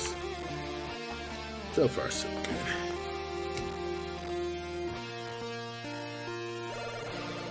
Okay. Pose 4. Or pose 3.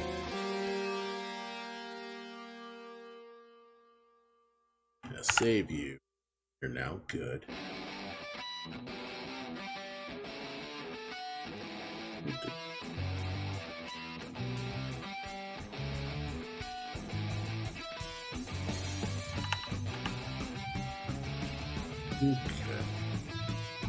I'd say this is probably the best I've got. Maybe say you like this pose. I'd say one thing that I also need to figure out is like clothing style, just to make sure things are the proper bend shape. So is the clothes in the model sheet the clothes you want to go with, or I guess going more like spy superhero style action? Let's see. Streak effect.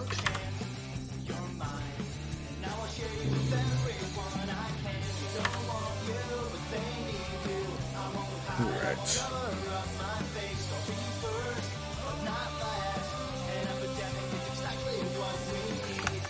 You doing this pose IRL? Huh.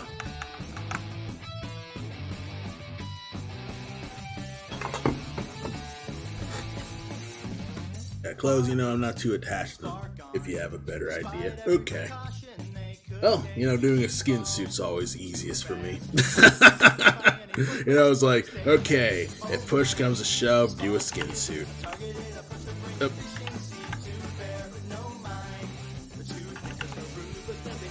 Just do a skin suit with, like, belts and pouches and shit. Just go full-blown Rob Liefeld. It's full Rob Liefeld pouches where pouches may need it, but it probably does need just basic pouch. I should make a pouch brush, actually. I've recently gotten started making a belt brush where, you know, whenever I have a belt, I just have a bunch of belt design. Just make that and copy and paste. You adjust the sizes I see fit. And I actually used that for my last commission. And, you know, if you look closely, you might see like center belts. I'm like, you know what? If I'm ever doing belts, I do a lot of belts where they're practically just similar style belts. I'm like, you know what? Let's work smart and not, you know, work smarter, not harder. So we're making what's basically a brush for the more just tedious, small detail stuff. So it never hurts.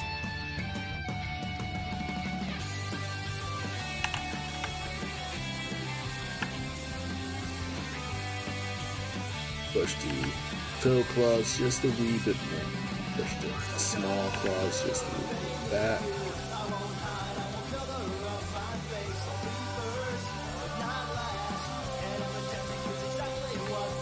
Things will work.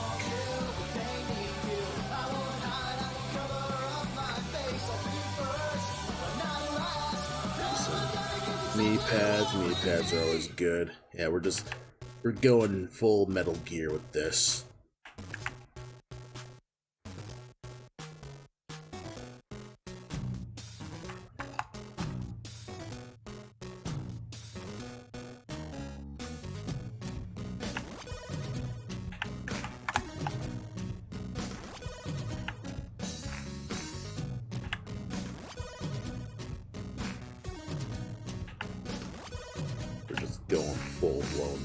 Sure. I've been drifting Never hurts. away. Thought I'd have so much more to say, but now this time I will hold my tongue. I can't keep living, Yeah, have living like tail hole. I'm young. The aesthetic. Oh yeah. You got some.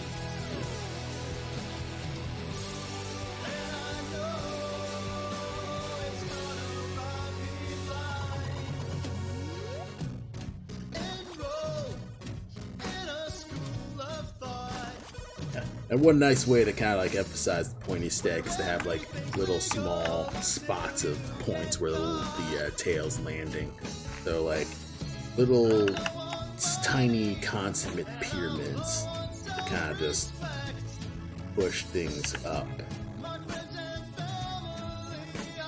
That, you know, those like little flares help kind of just push the cool factor of tails. So yeah, that's a nice, like, you know, using the fur is also a nice like aspect of like using, you know, longer dangling fur is a nice way to give, you know, characters like a sense of motion or a sense of weight. Like if you have a basic hand like this, you have it like that, even if you had a slight dip down there, it's a nice shortcut to indicating that a character has fur. And you can do some little things like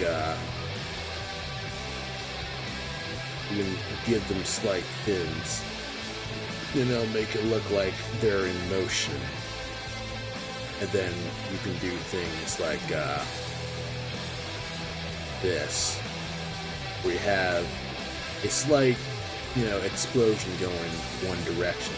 That's a nice way to indicate that, yeah, the fur is adhering to, you know, force and gravity and things like that. That's a nice, you know, nice way to kind of just use your little aspects of, you know, your furry art as you go. Because, you know, figuring out the little points of where your fur hangs can really bolster not just character designs, but just like character actions and things like that. And you can just make them basically like fur sleeves if you want. I've seen, you know, you've probably seen these in a few other cartoons where you have an animal character, but their fur's practically their clothes. That's, you know, that's my jam when it comes to, you know, animal art and stuff like that. I like it when fur is clothes. And I try to do that as much as I can in general. You know, kind of like save myself. Not just figuring out like how robes work, but kind of just utilize the animal aspects of it. Because otherwise, you know, what could they do that an elf couldn't really? Like, what could this character design do as an animal that I couldn't do as like an elf character or human character? And that's kind of like the little foibles I like including in my stuff. And like other things like tail rings. I saw something on Pinterest with like tail bags. That was pretty rad. Where, let me see if I can't find it. Tail bags.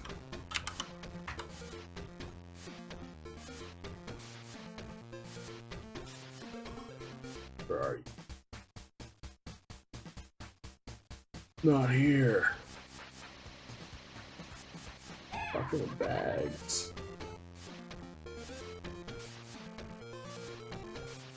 No, I know I downloaded it. I can swear I downloaded the tail bag. That was...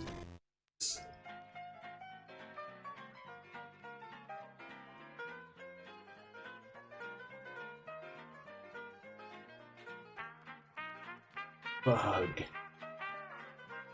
N Attention, this is the end of Side A.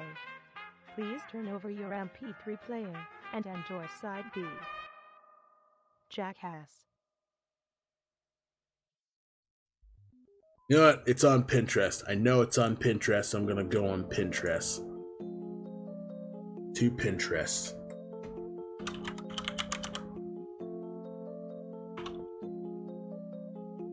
How do you frickin' spell Pinterest?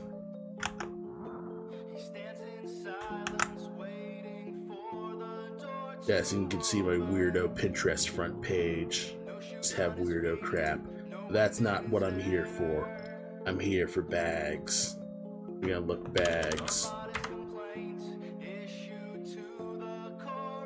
Man, look at this. Here it is. It's incredible. It's perfect. In fact, follow whatever's on Tumblr. Yes, we put you on the faves and we retweet because everyone needs to know about tail bags.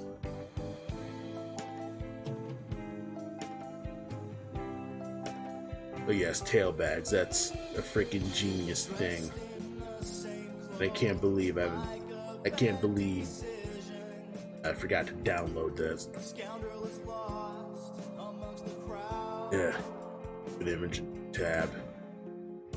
Need to be here. Yeah, bag. And I think they made more of them too. Does it recommend me?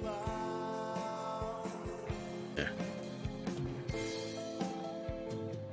I could swear like recommended me other things. So go under bags. I know it recommended me like other tail bags. No? Oh well. Anyways, you know, doing bags and pouches on Pinterest. Funny ways of like having bags is basically just, you know, Pinterest has been my, I guess it's now just been my go-to place for just finding weird stuff, like finding references. It's kind of just me just hiding on Pinterest. Search tail bag on Tumblr, there's a lot. Oh really? Okay. Crap, did I leave Tumblr? Let's go home.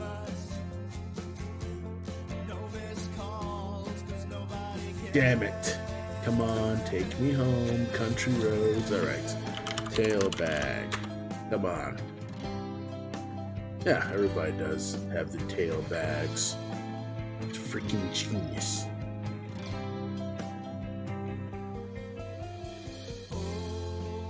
Oh, JXer's on Tumblr. Fantastic, I'll follow you.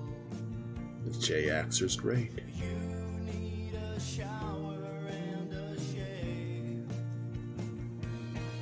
Big tail. Dude. Got Sanic. Okay, I'm distracting myself. Okay, back to adventure. But I'm gonna add like a nice simple tail bag to kind of just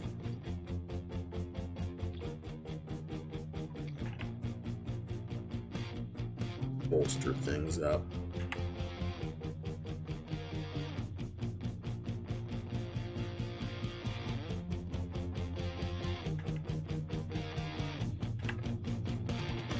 Again, this is supposed to be a fast thumbnail, and I'm blowing, I think, nearly an hour. It's been an hour of me just rambling about nothing, and I haven't, like, gone forward with all my stuff.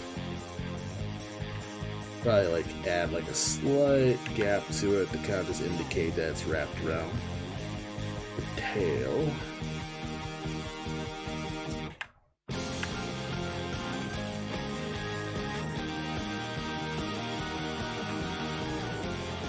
Bing.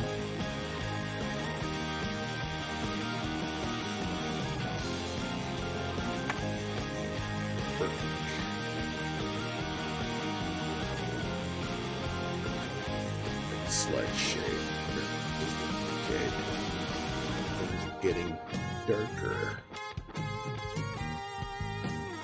There we go. Things are now a little bit more distinct, separated. That sort of deal.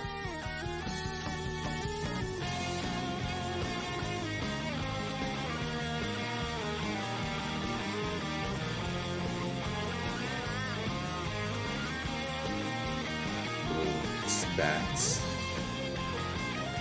here. That's a nice like indicator of this kind of stuff.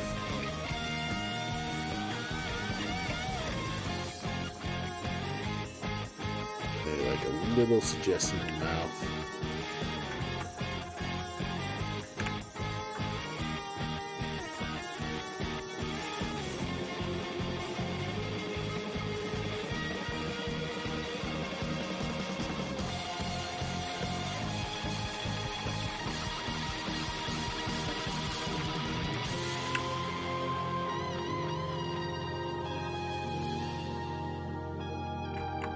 Okay.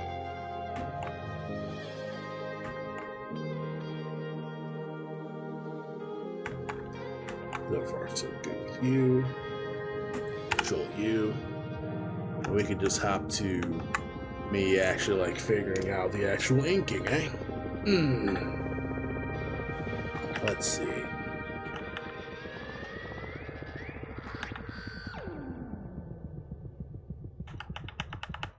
Dance to pointed, flippy, upside down kind of look. Composition's fine. Flip you.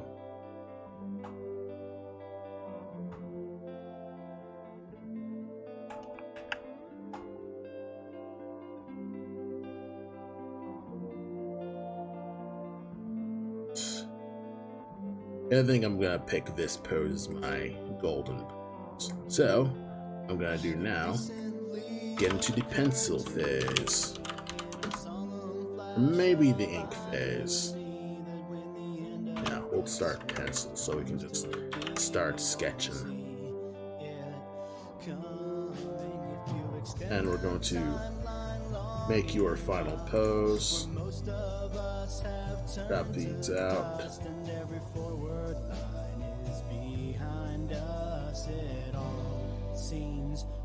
Because again, this is a draft layer.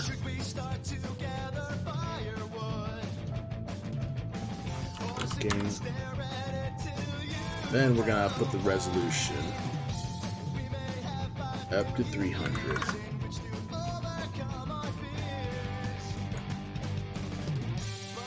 Now things are gonna look much, much tighter.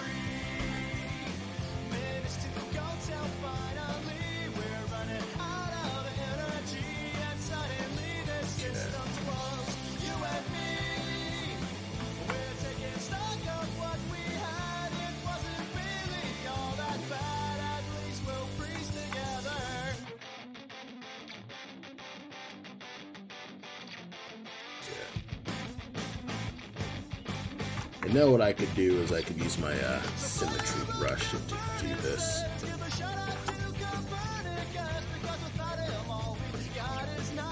Yes, let's just use a symmetry brush. Because I don't have time to like draw things twice.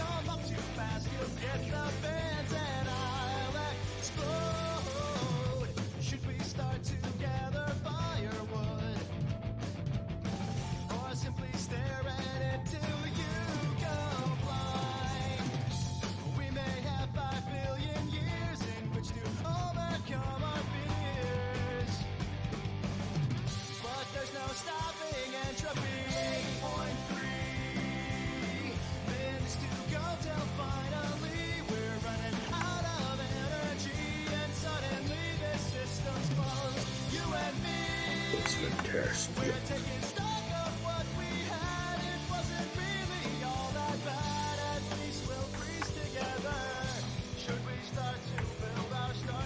Alright. What's next? And one thing that I also like to do is like to make my inks an off blue.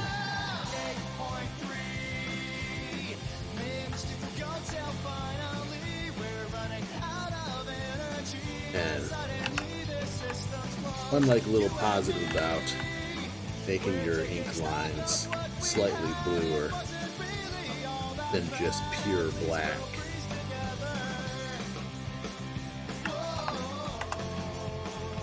is that it's easier on the eyes on a screen. And that's kind of a thing that I've recently learned.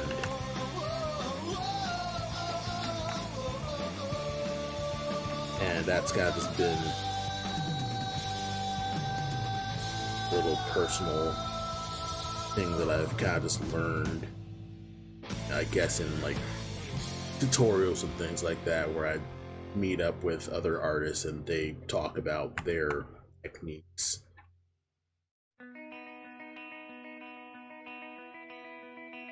What I do, obviously, is see how they draw. Sometimes I'll go to an artist stream.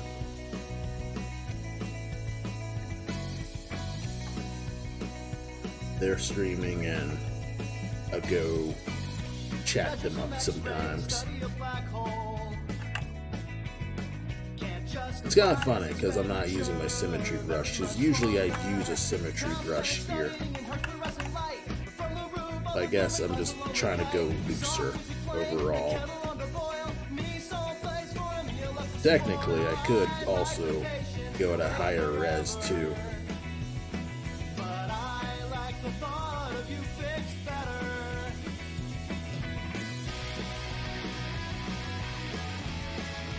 I would also put a spot black here, but these days I've kind of gotten into the habit of putting my spot blacks in separate layers.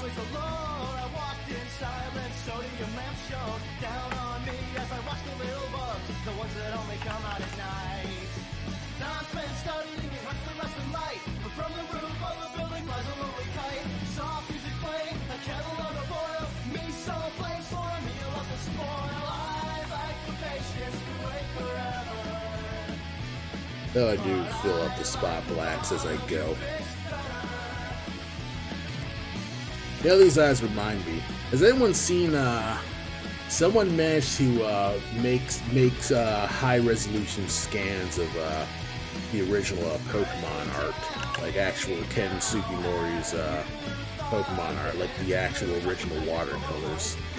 And apparently the scans are, they're much more high resolution. You can see that the colors are actually better than how they were for those actual like promo images, because the scans are probably, the old scans aren't as good as how they were supposed to be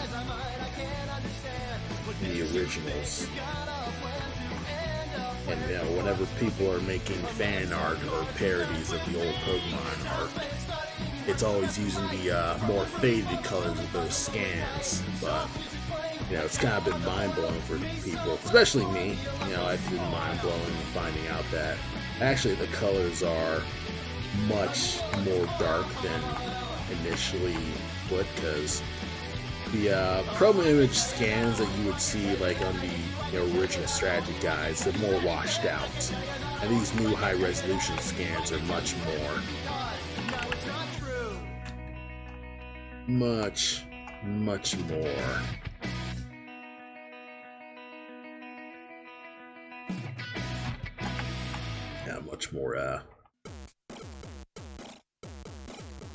I'm losing my train of thoughts. Now I'm kind of just in ink mode. I'm just working on my stuff.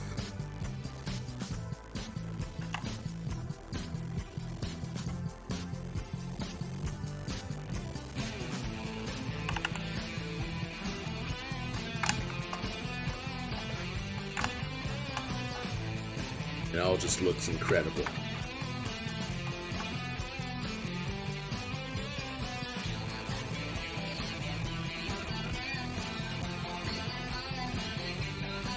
One nice thing about just the way I'm able to ink and how I'm able to ink so cleanly is that, one, I'm working on a really high resolution. I'm working 300 DPI.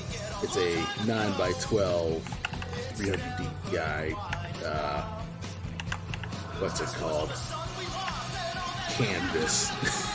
I keep losing my train of thought. It's supposed to be a canvas.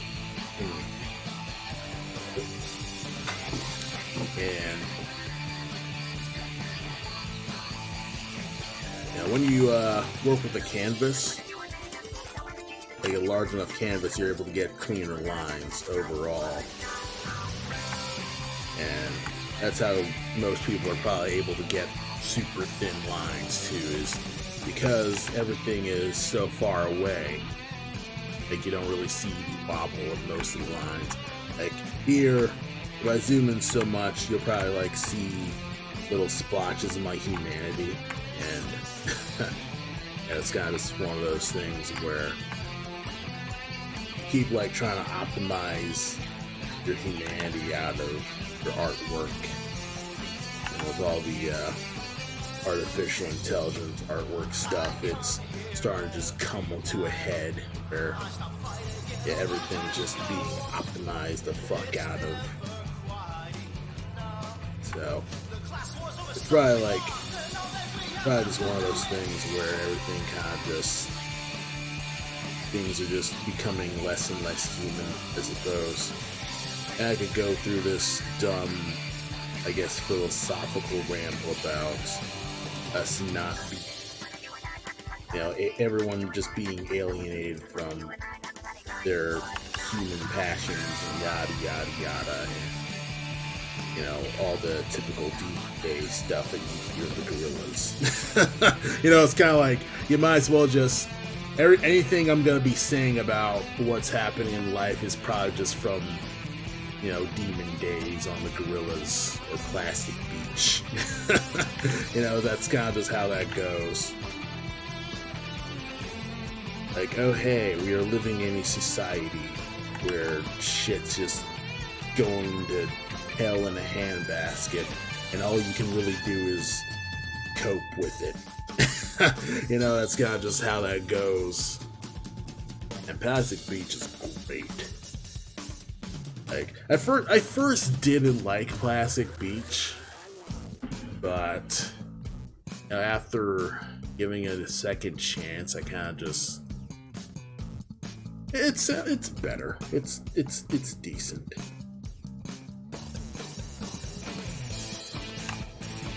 That's all right. Plastic Beach. I'm okay about the Gorillas. Like, they're not my absolute favorite band. I like, obviously I like their music. I like, Jamie Hewlett's art.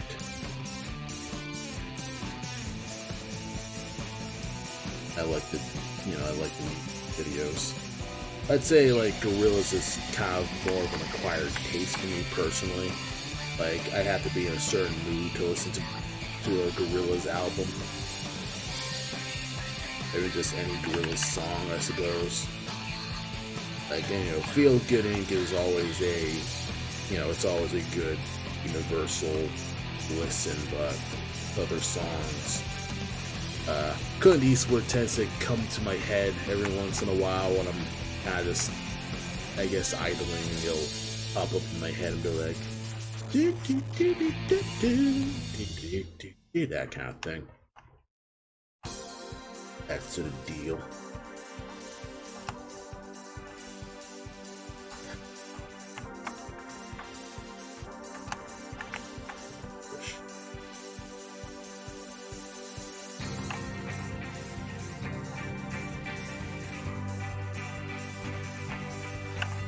Get you nice and rough. Now, since this is very thin lines, you never really need to worry about line art really getting too wobbly, because basically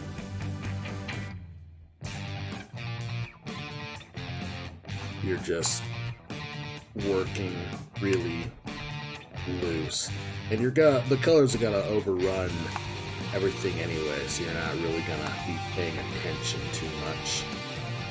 That's one positive thing. Sometimes I get unreasonably perfectionist about some pieces, And that's probably a positive about streaming sometimes, is that I'm still trying to make an entertaining stream, so I don't have enough time to second guess every tiny decision I make.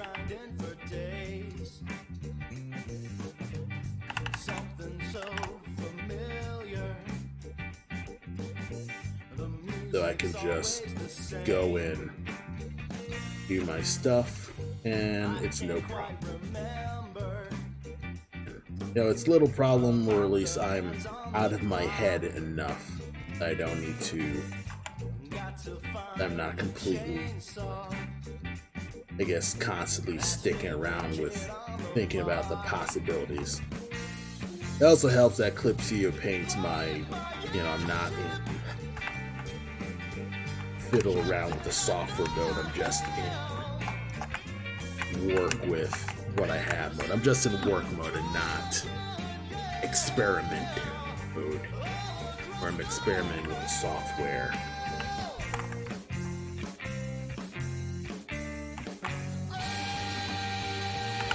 Honestly, I'm inking. I think at this point I'm actually just inking.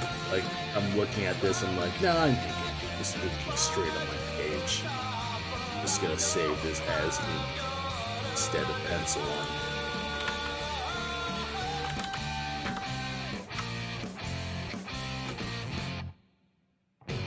Makes things much easier.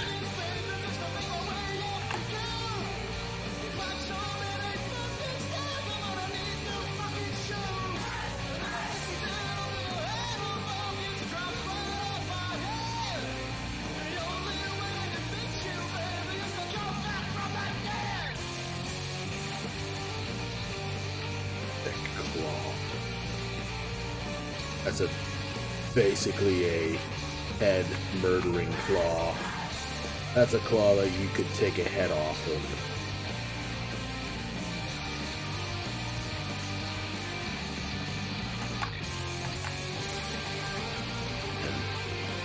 And just push the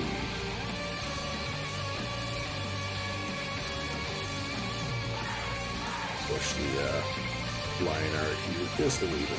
It's funny because there is the line art adjustment tools, but I think I kind of just prefer editing the line art myself by hand, because I guess I'm so used to, you know, doing it on paper and things like that, that I kind of just rather would edit it on paper myself. Here I am calling it paper when it's really canvas.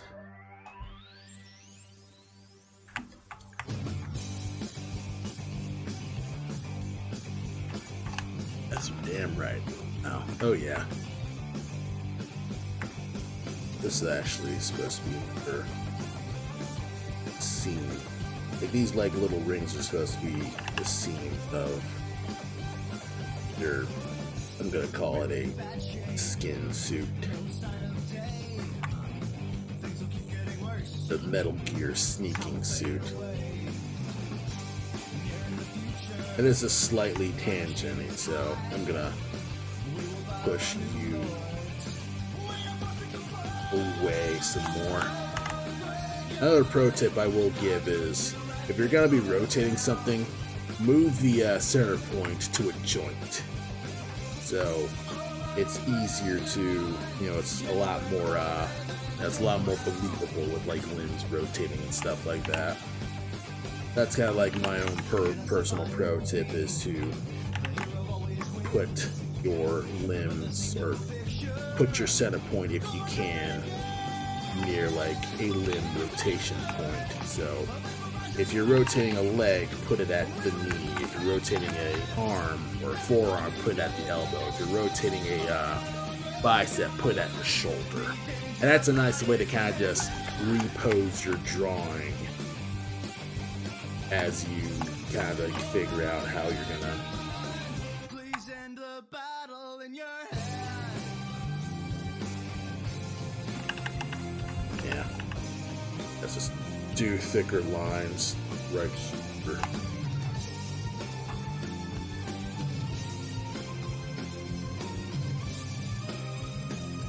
That's a nice art pro tip.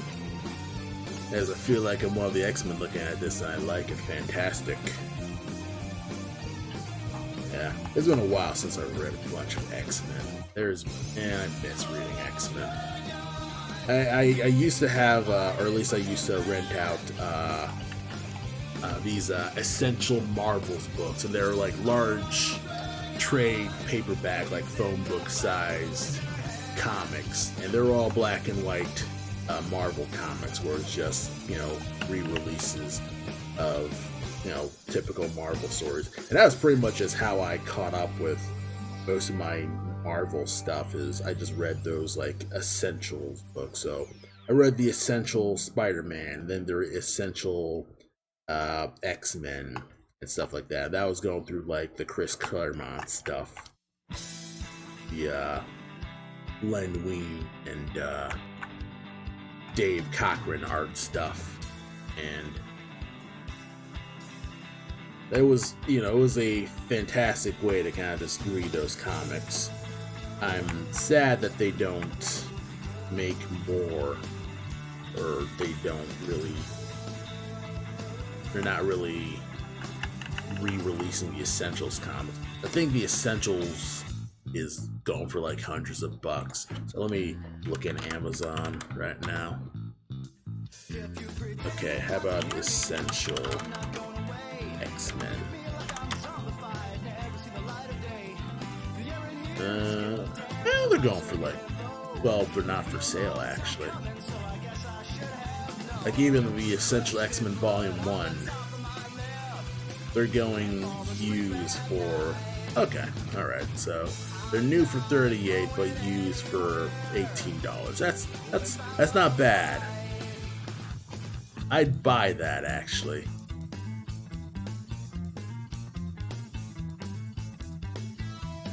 Yeah.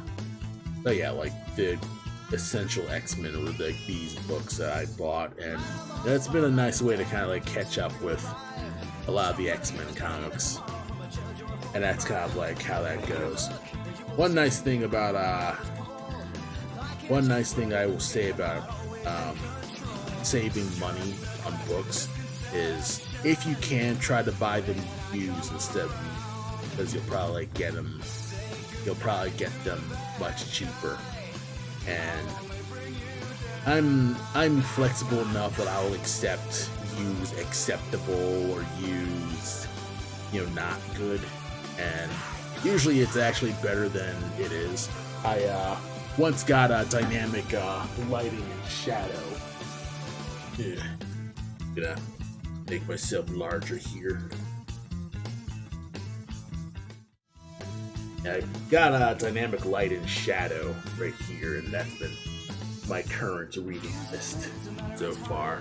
And it's been a nice, you know, way to kind of just get myself, you know, thinking about lighting and stuff like that these days. And I bought this on Amazon, and it only costs, I think it actually costs much less, because this label says $16.95, and I think I got this for something.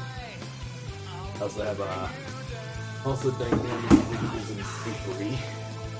This is also another book I'll recommend. It's, you know, it teaches you how to draw clothes real good, and that's kind of just been, you know, my like, I'll study through this on weekends whenever I'm kind of like in bed. I got my sketchbook or iPad with me. I just doodle, or I need to re-look at some stuff. Dynamic Readers, a nice primer when it comes to, you know, art books to look at. So that's kind of just my personal recommended stuff of, I suppose, art books.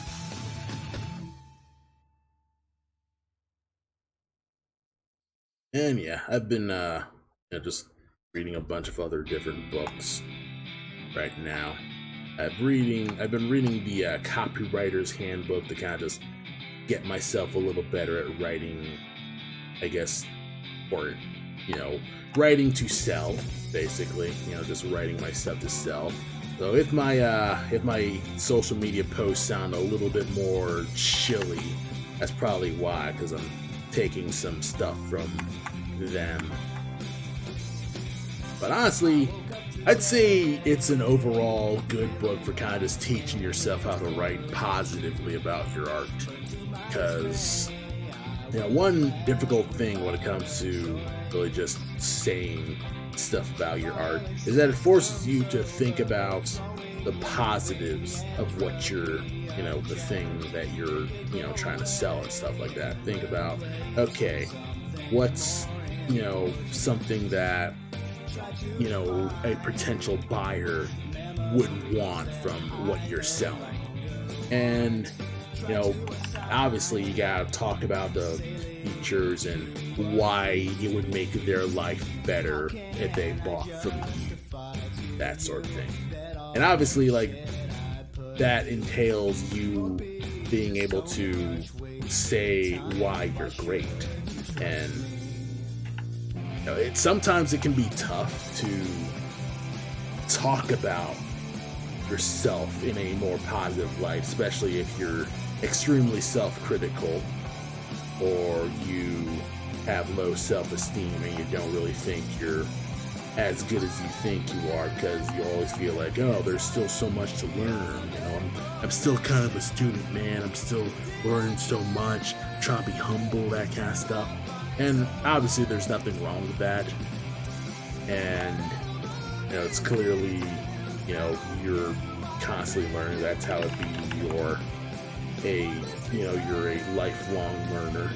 That's sort of how that goes. That's part of the job, so to speak. But when you're selling something to a lay person, it kind of can't just be,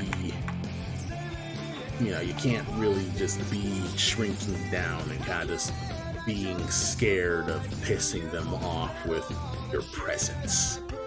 And so one giant thing when it comes to selling is just being your own biggest fan and telling the world that yes, you are as good as you are.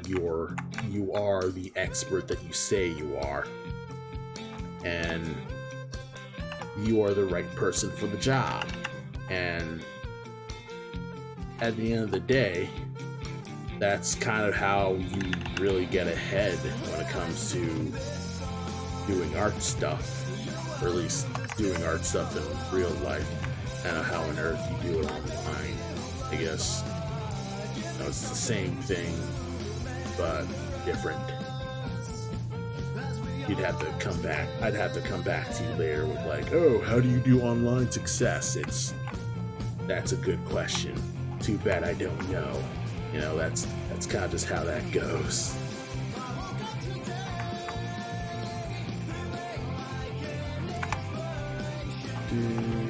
Back muscles.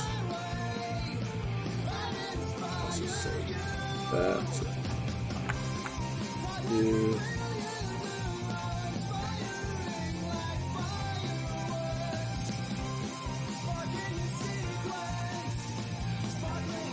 Okay, I'll put a shrimp.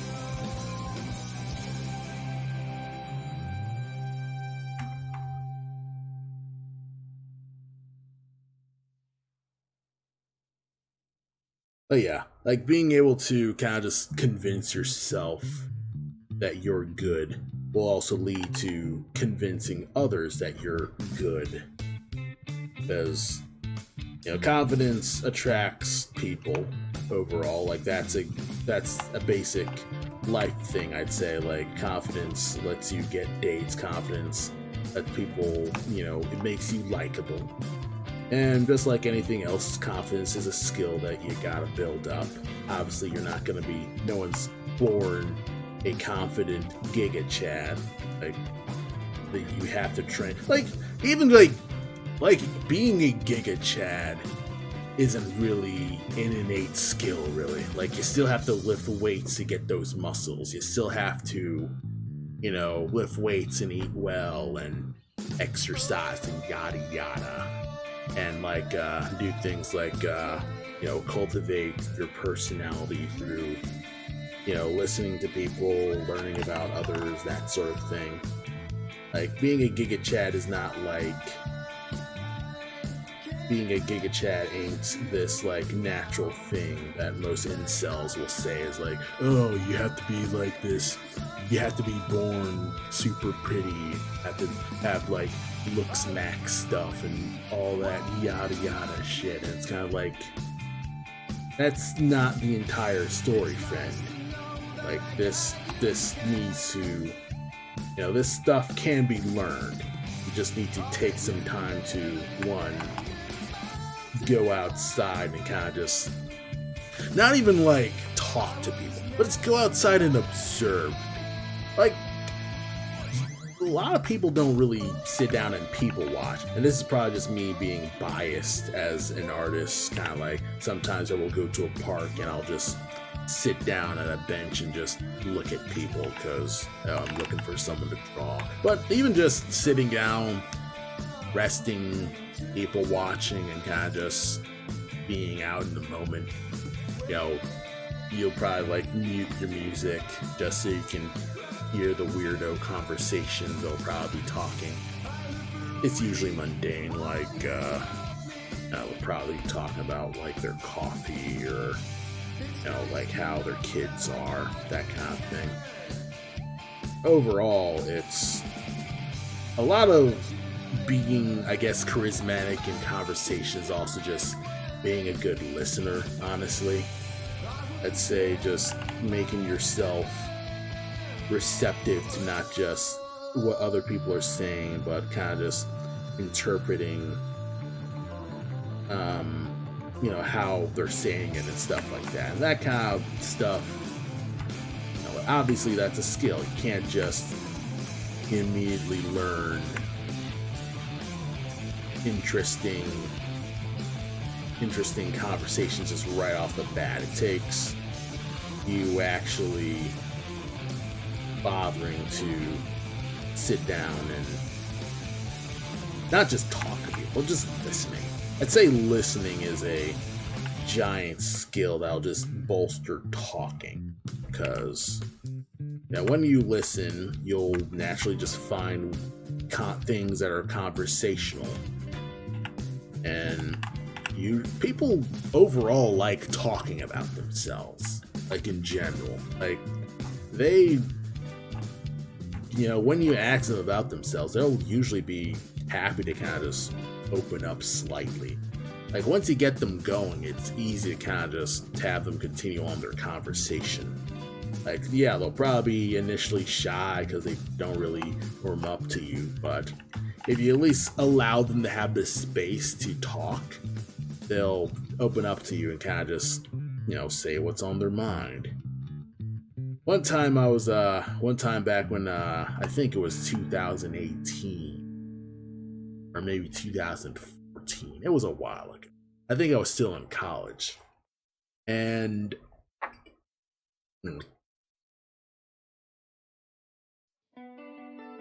while I was walking a park, I think it was like a Schaumburg, I guess, municipal park or something like that.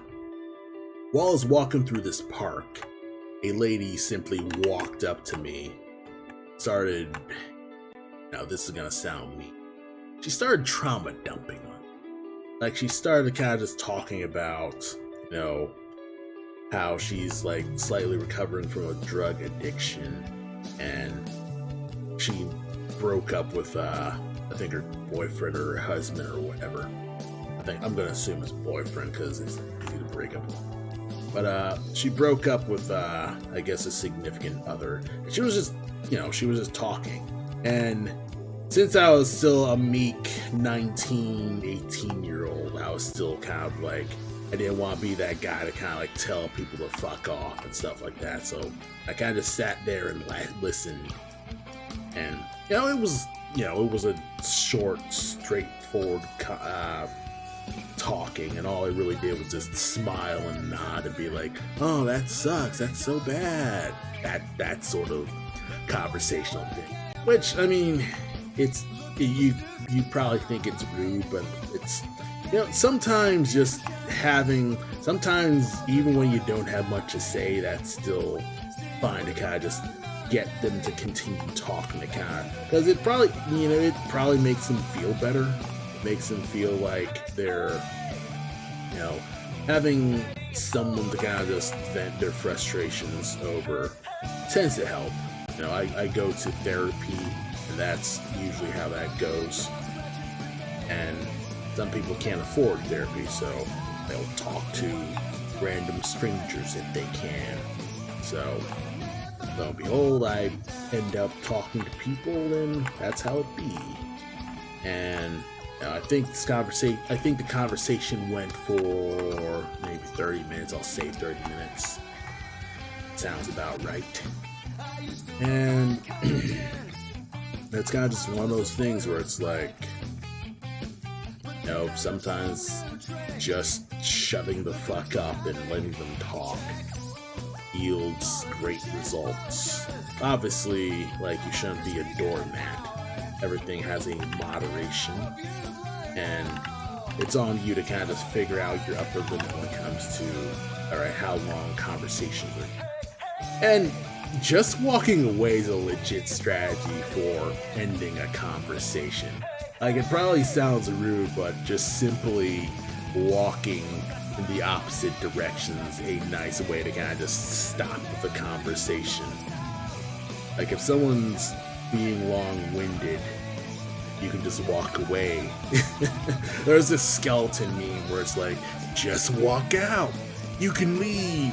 All you gotta do is walk away. That kind of thing. Let me see if I can find the skeleton. Just walk out. Ah, yes. There it is. Skeleton.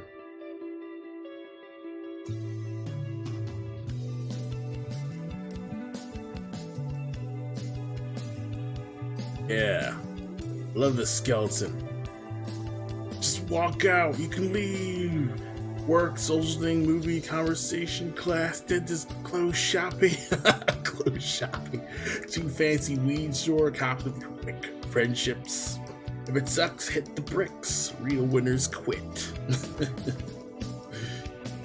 Yeah, but like, boring conversations can also be in this. You know, it's one of those things. I just love this meme.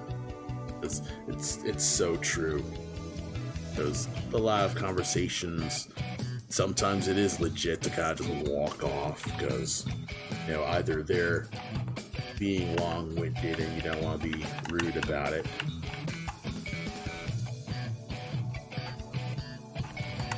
Oop.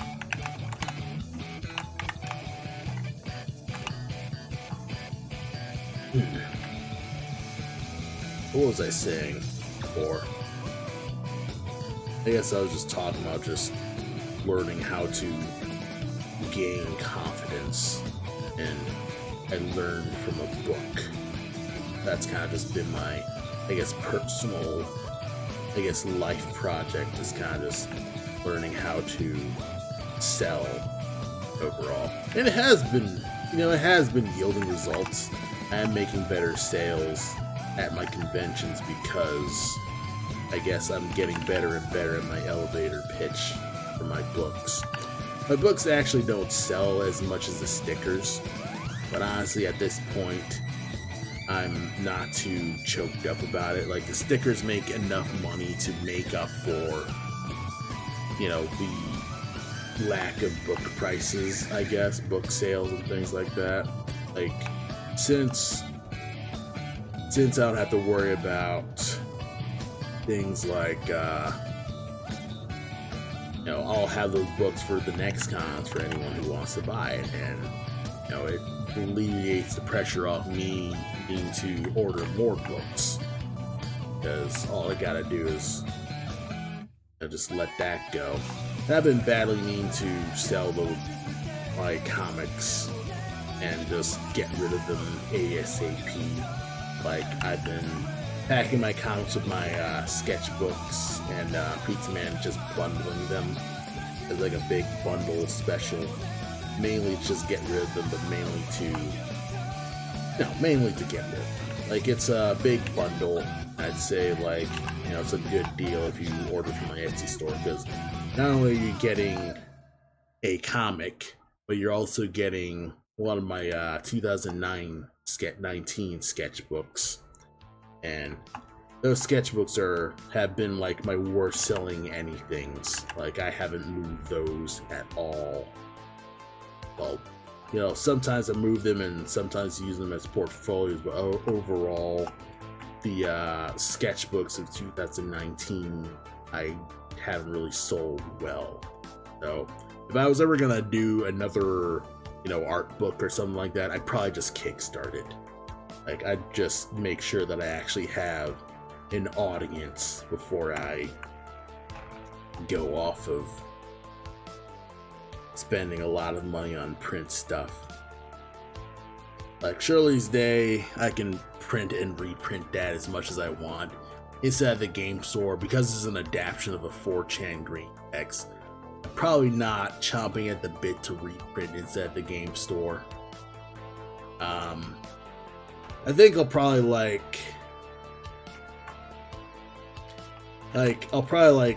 the last time I'll reprint inside the game store will be in a collection, and that'll probably just be what I'll do.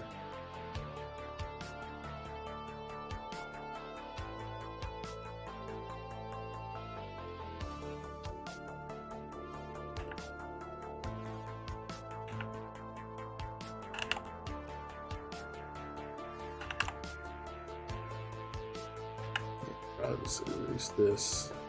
Elaborate on the air here. Then prepare now. Get rid of the hair at this point and just have the tail end.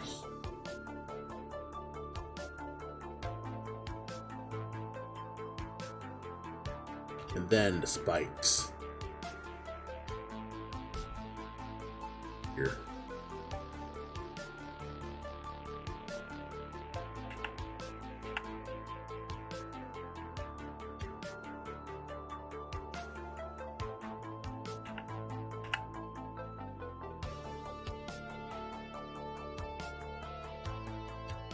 Texture to the spikes. And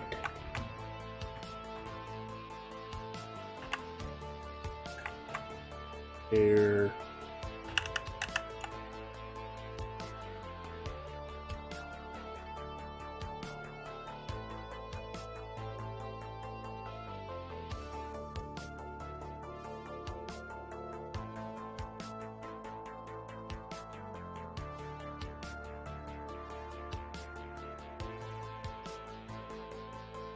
Hair looks great.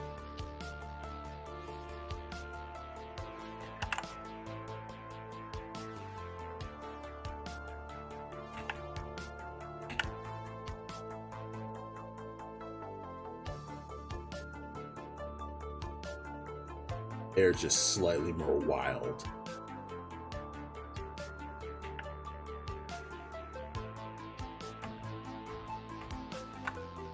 The brush just gets thicker and thicker as I go.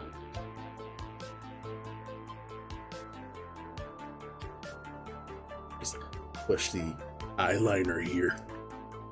Thank you very much. Push the eyeliner just a wee.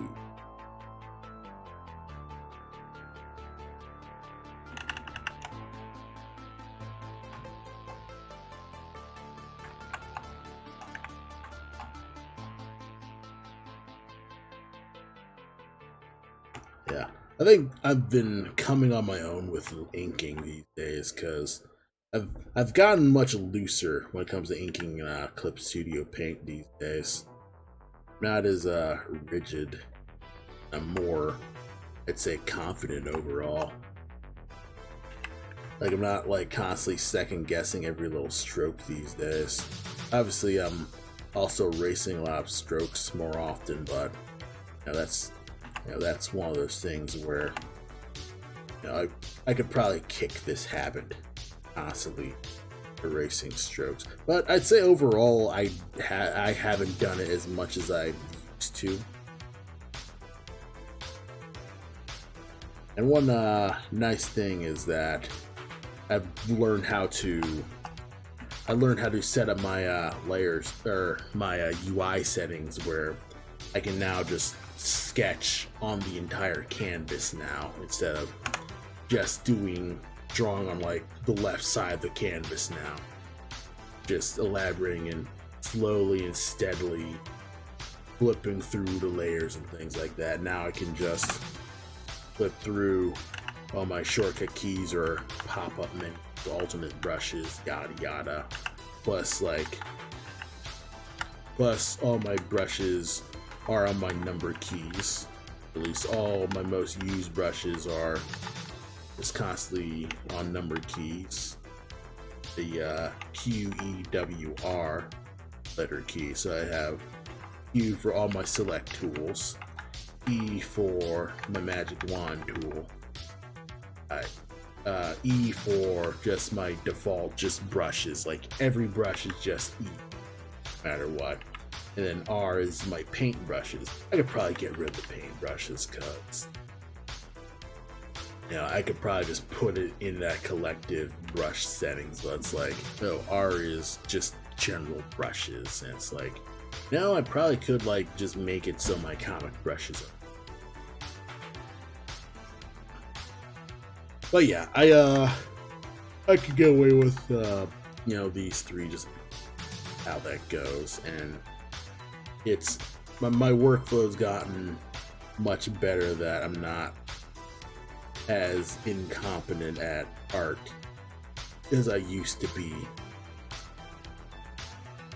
Well, digitally released. Like, I think it has gotten to a point where my digital skills are now slightly better than my traditional skills in some ways. But still, in other ways, my traditional skills are still just overall better. Like, I'd say on one hand my lines are really clean, but on the other hand they're a little sterile, like they're slightly boring looking.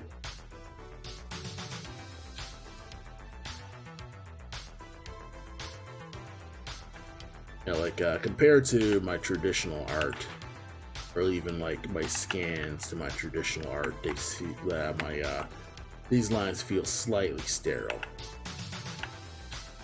And I've been trying to figure out ways to kind of just loosen myself so my liner isn't completely stiff and sterile, or at least not like compared to my traditional art and stuff like that. Like I've been like trying to experiment with like pre-made nibs, like on True Grit Tech Supply, and like other textured brushes. So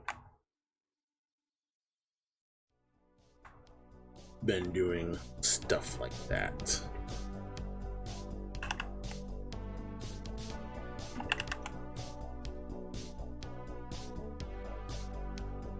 Yeah, so far so good.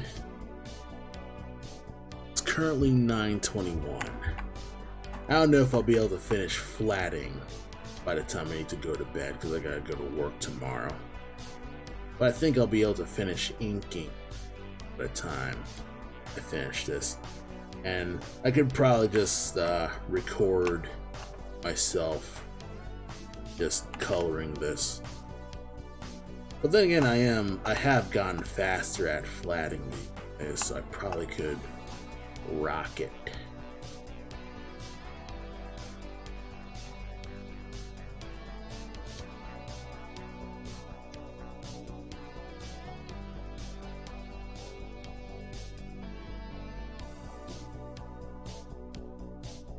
Let's see.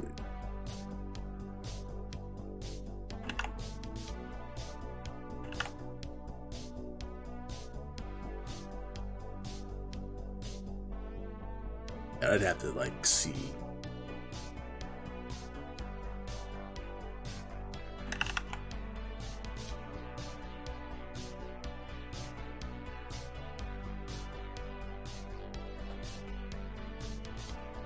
So far, so good.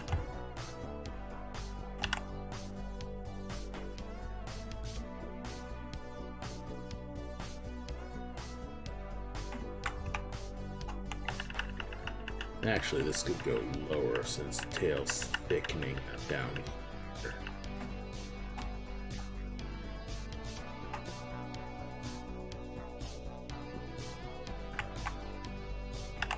This tail reminds me of the tail from Princess Mononoke. That no, Spirited Away. That dragon from Spirited Away.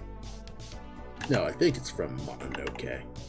It's from Spirited Away. Is that white and green dragon with the fur, like the white and green Chinese dragon. Okay.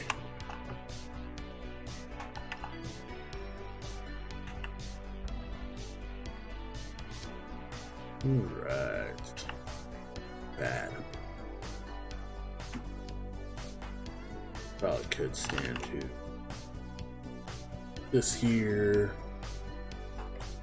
Bump up the art. Strong.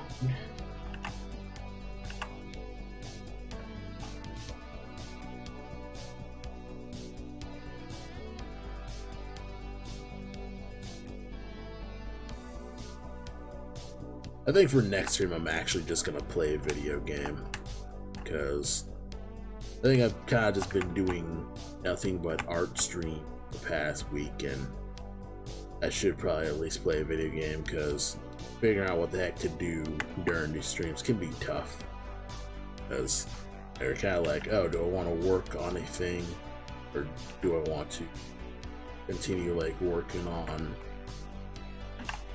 bunch of stuff that I've kind of just been working on. Like, I could work on tiles, but working on tiles can be kind of boring if you're not as into game tiles.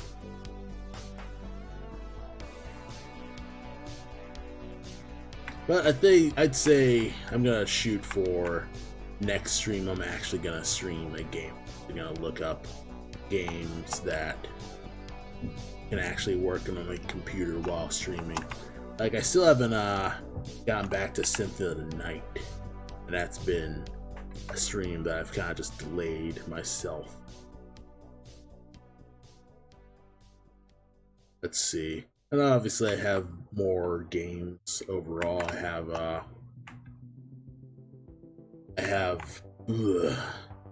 games. Alright.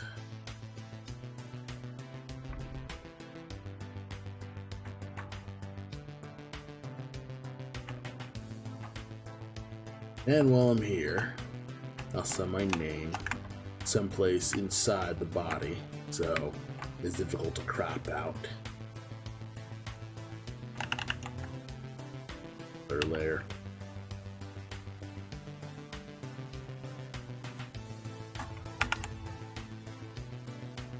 Oh, so far so good. Doop. Right. Actually, there's like gap here. Good. Add a little hole with spikes.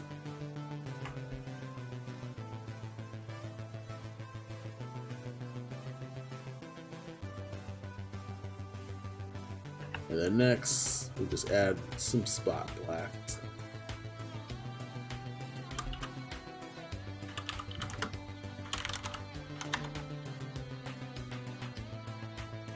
The real power move would be to spell your name in the fuzz and scales. I should probably figure out how to do that.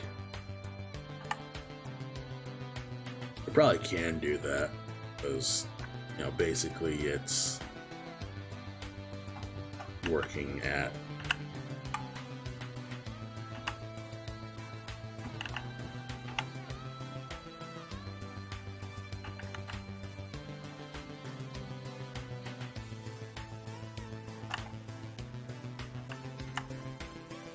Alright, is this it? Yes. Great.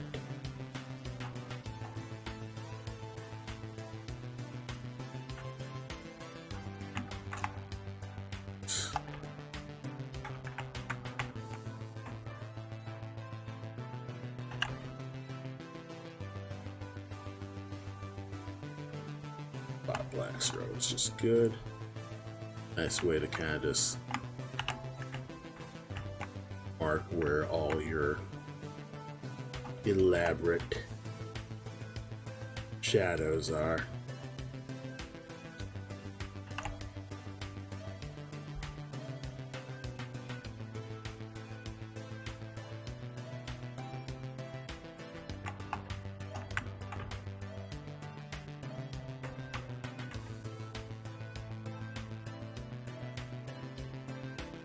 Yeah, it's kind of just establish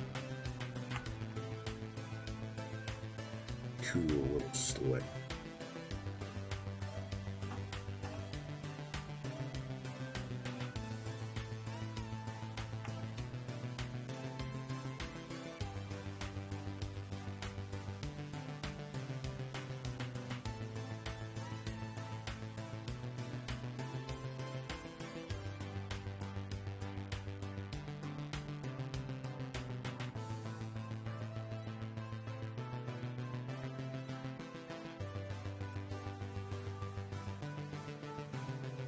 I like, okay, where the shadows go.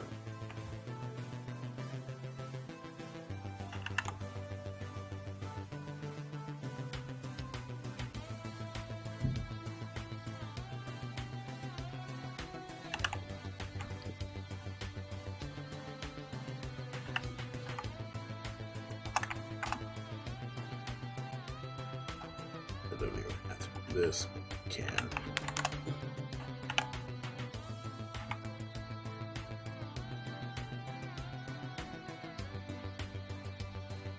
We got the reptilians turning the frogs gay.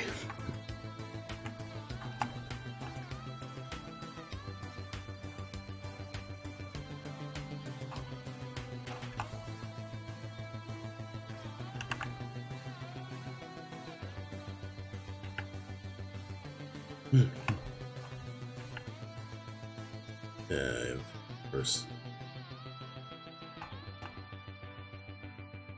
I just realized that I haven't put in another meat pad here, and I can probably just put it in where the ink is. I can improve.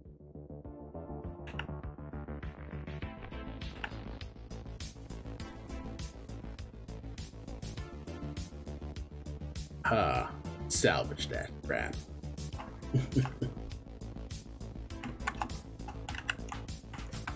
See, I'm the best.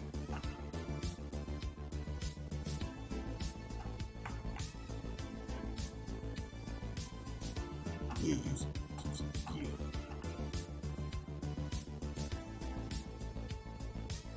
Alright, let's see if I can't. Yep, I figured so. Once the hair gets there, it's nigh impossible to really flatten this. Oh, well, I can probably just get rid of this obvious gap here. Now let's just go gap hunting. Mitigate the gaps as much as I can. And just figure out where little ways.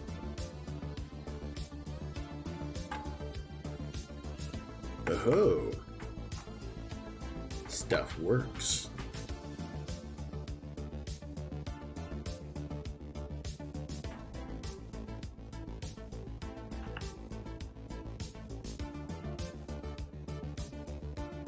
Relax.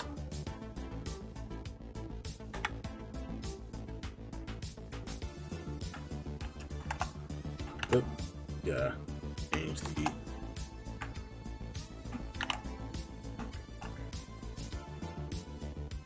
here.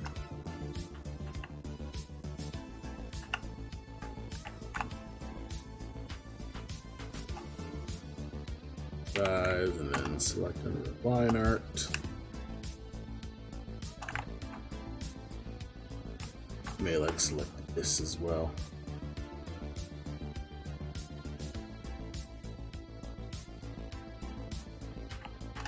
That's nearly 10. I got 30 minutes. Maybe I can flat you in 30 minutes. Bet you I can do it. That's not what I want. This.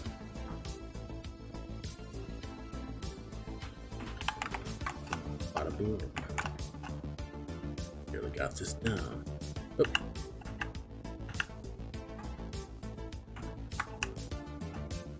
Bro. Get review.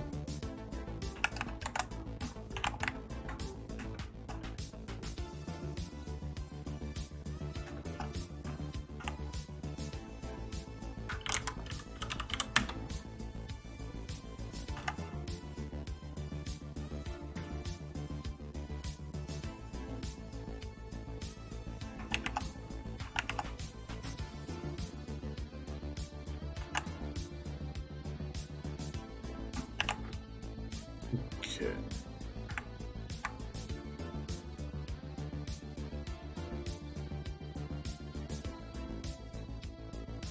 Or save you. And then we save as black color.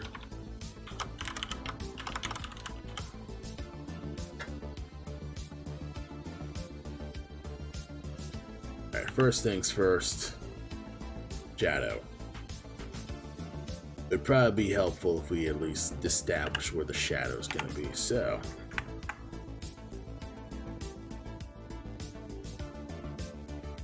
going to figure out shadows going to be.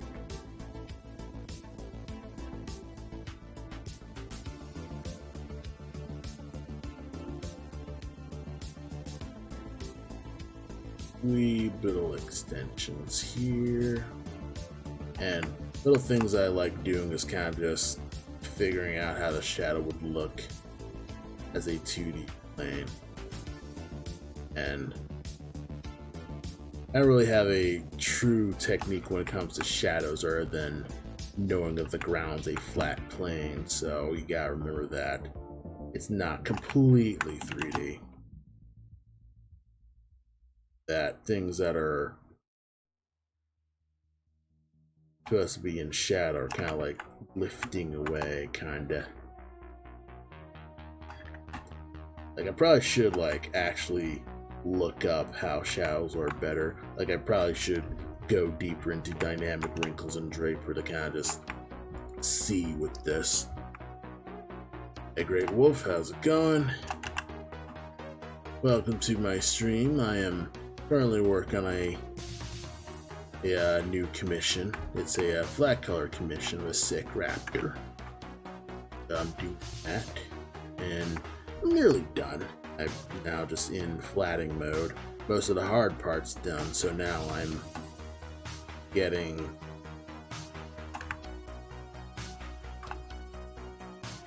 this down. Oh no, I'm missing a flat. Once I get this down, it'll be smooth sailing, eh?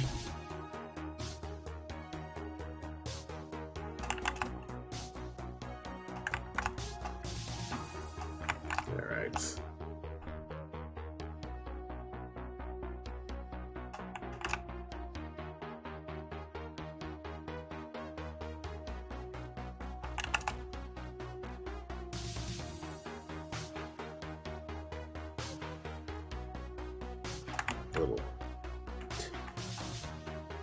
Little bit of hair. A bit.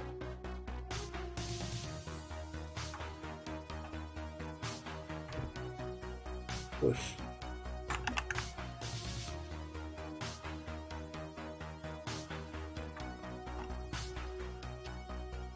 Oh. Yeah, I haven't noticed yet, but this album's also by another Chicago artist named Johnny Abs.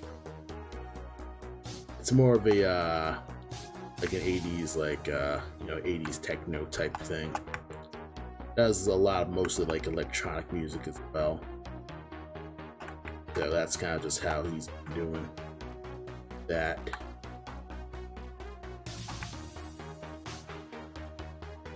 And I actually met the guy at a con. Well, actually, no, I met at work.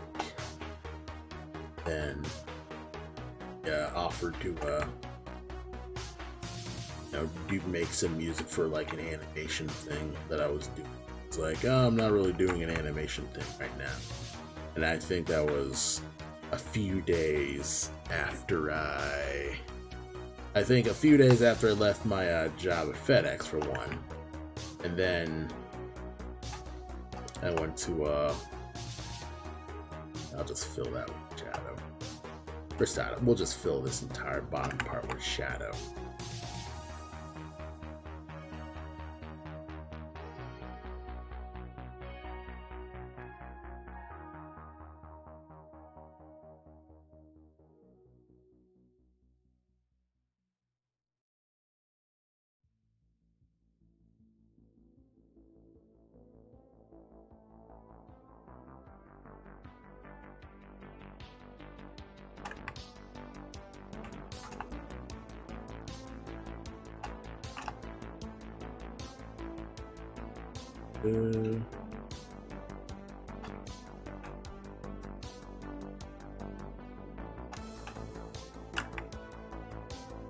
There's a lot of, I guess, legwork for some basic shadows, but it's gonna turn out well, I'd say. Now then, one nice fast way to kind of make a good universal shadow where you're not working on a background color is to just use a dark off blue. Use a dark off blue. Oop. Actually, no.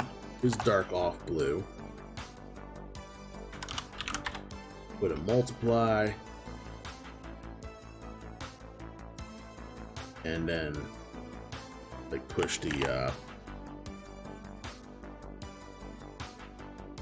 put the saturation down just a wee bit. And I'm gonna make a separate layer because I'll probably just blur this actually. Because a blur filter is a good sunlight filter, but also it's a nice just layer filter. So push it a little Gaussian blur.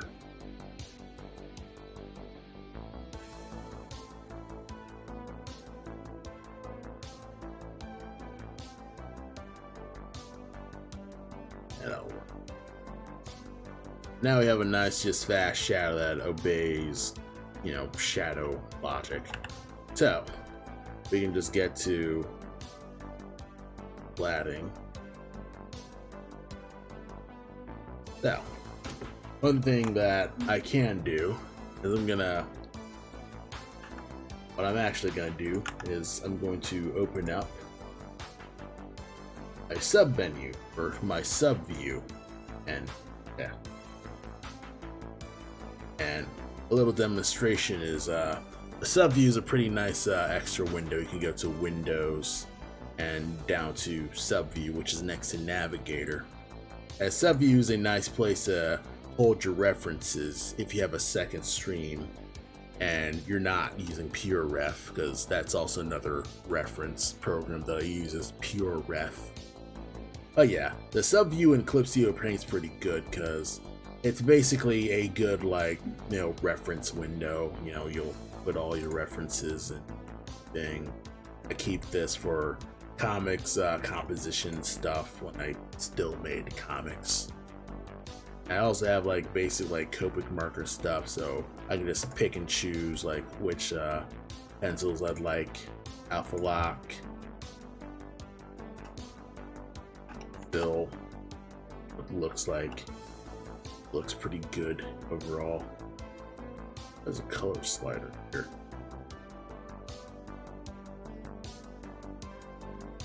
No. Alpha Lock. I can't get you. I rock. Not since I'm flatting, I might as well flat by Copics. But yeah, another thing that you can flip through just a lot of different stuff. That's pretty good with that. And what you can do with what's it called? Now I'm starting to just completely focus here. And,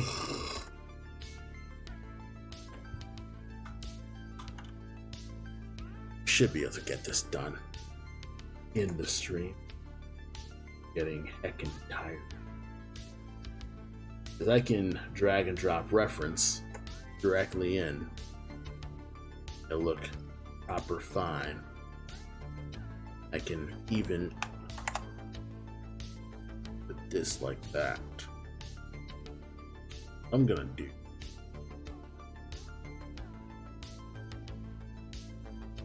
Oh no, my flat colors are gone. The eyes are gone.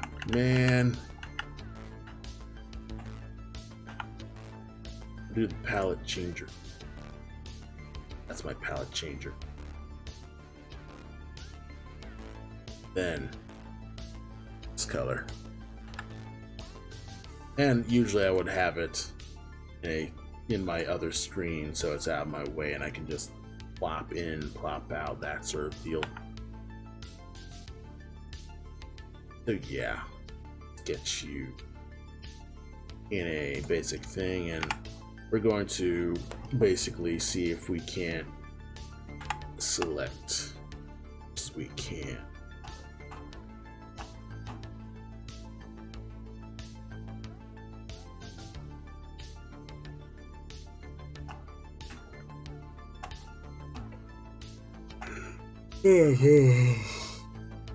This can be a little tough. There are a few things that will make it difficult. Gonna see if I can't. I need to hydrate, so let's take a drink.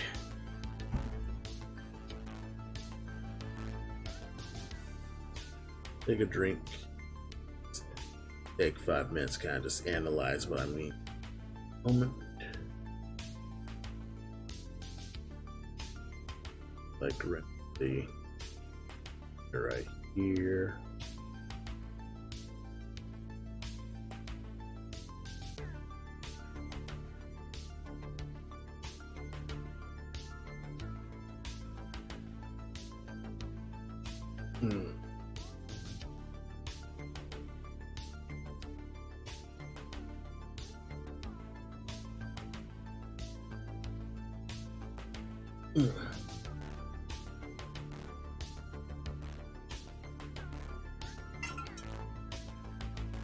Okay.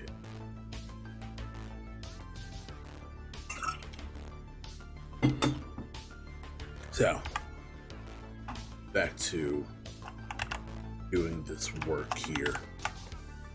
I can actually like do things like drag the selector, hold it, and select all my things I need to select, and Clipsea will just know which lines are selectable. That's been real convenient.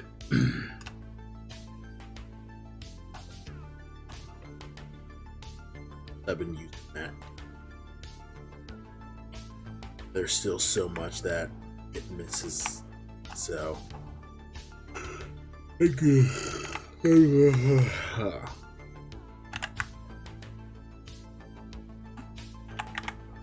I'll get this down.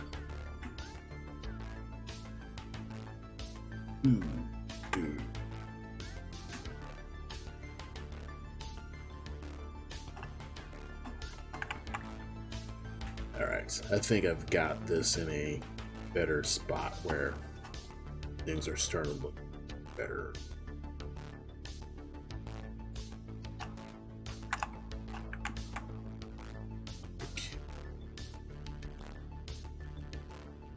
One notable thing I like doing is I usually will connect all my blocking lines so they're all in one thing, because sometimes, and this is mostly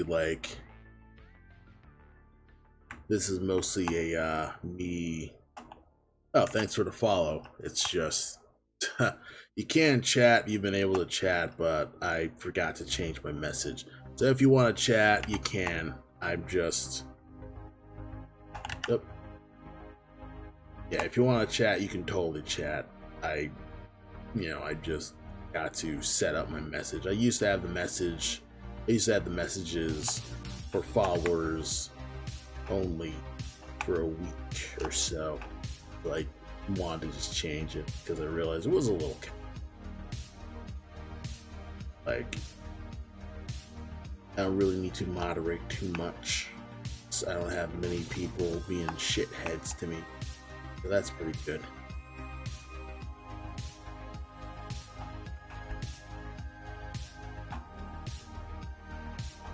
Okay. And thanks to Alpha Lock, I can just have it select all. That's pretty good.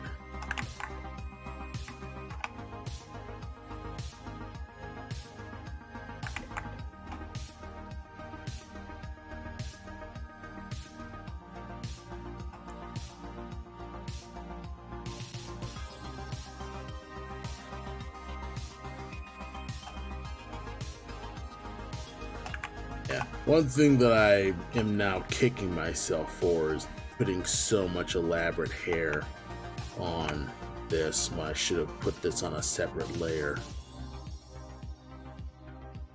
Like, I should have just made one solid hair line art thing, then put the other hair on a separate thing. But that's neither here nor there. Like, coloring stuff is not that much of an issue where I can't keep on keeping on. Ugh.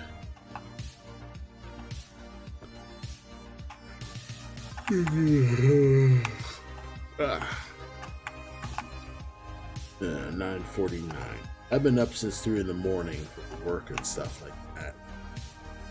I'm probably 3, 4, 5, 6, 7, 8, 9, 10, 12, 1.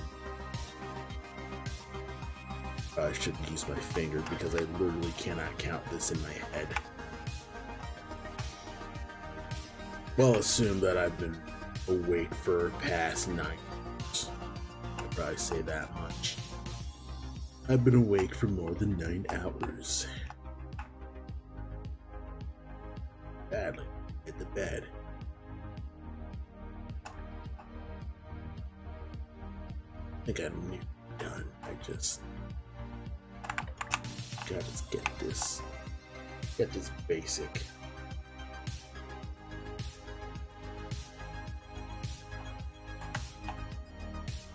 Alright, so far so good. So far so good. I think I should push Indigo just a little bit. Okay, and now for the sneak suit.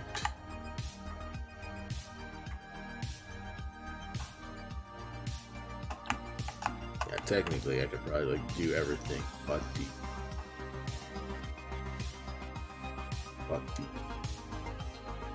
those more than enough. In fact, I probably should just select the those because that'll be faster than that.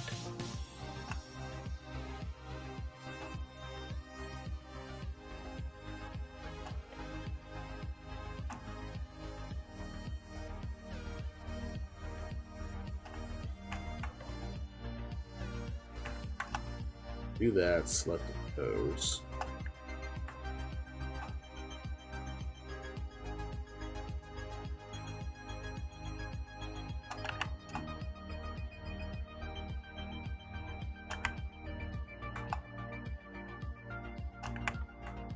All the flanges.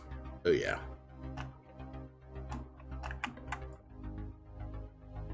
Then I'll invert the selection. Use my paint bucket tool to recolor this some kind of, I guess, blue-gray, perhaps. Like dark indigo gray. Bada bing, bada boom. I am a hyper genius. Colored a cool sneaking suit without messing with the fur. Now I can do things like adjust these bags and put in like little points of here. Oh, there's like a little bit of skin that I want showing, so I'm gonna put that here.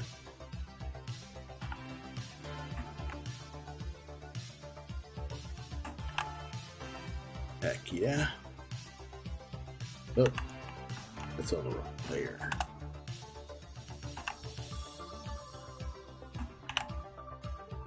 Okay. Anim Lover, how's it going? Hope you're doing good.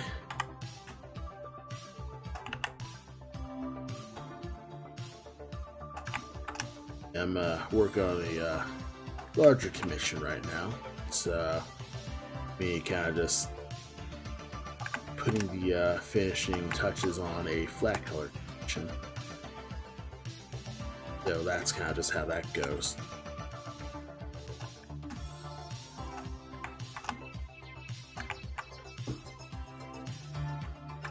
And it should be nearly done.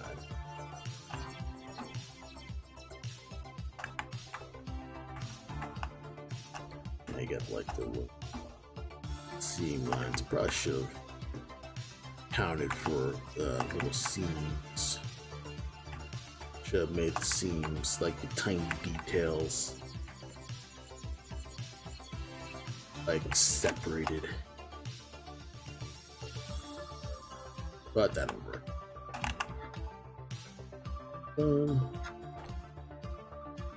I'm afraid this month I didn't get a single client.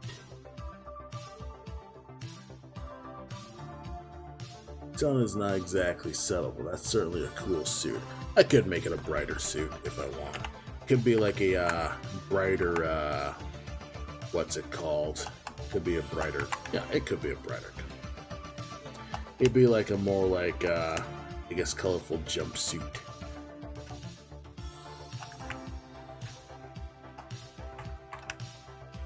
Maybe like something more akin to a superhero costume or something. Oh yeah, you didn't get a single client, Anfish. Yeah, sorry about that. Yeah, getting clients is tough when you're, you know, just getting started, like doing commissions and things. Or even if you're an older gent, even if like well into your career, it can be tough to actually get people to commission you, because you sort of need to figure out like, okay, what's your niche, or at least what will get people to say yes, you're the person to, you know, be commissioning. And it's always good to kind of just keep yourself, you know, open and kind of just figure out ways to keep yourself in people's minds, I think. And obviously, you know, the typical answer is, oh, constantly post good art, yada yada. But in terms of, I guess, figuring out how to attract people to consider you, let's see. A nice thing to do is to have a central location where people can look at your prices. If you can find a place where people can like look at your portfolio prices, they'll know to save money, or when they do actually need you, they can like either look back at your stuff, see, okay, this is what you do, oh, this is how much you charge, I'll save money for that, or they'd know, or at least they'll ask you, and the faster you can get back to them on a price, you know, they, you know, be more confident you'll see. Obviously, you shouldn't rush. Like, if you legit don't know the price and you still have to decide on your prices, you should say, okay, I'll figure that out and come back to you later, and you know, you'll figure out your prices then. And usually, you know, obviously calculating something like an hourly rate is always a good ideal way to do it. Obviously, I'm going off of the United States currency stuff. you probably, I think you're in the Philippines, right? Or, I'm not 100% sure, so I could be wrong.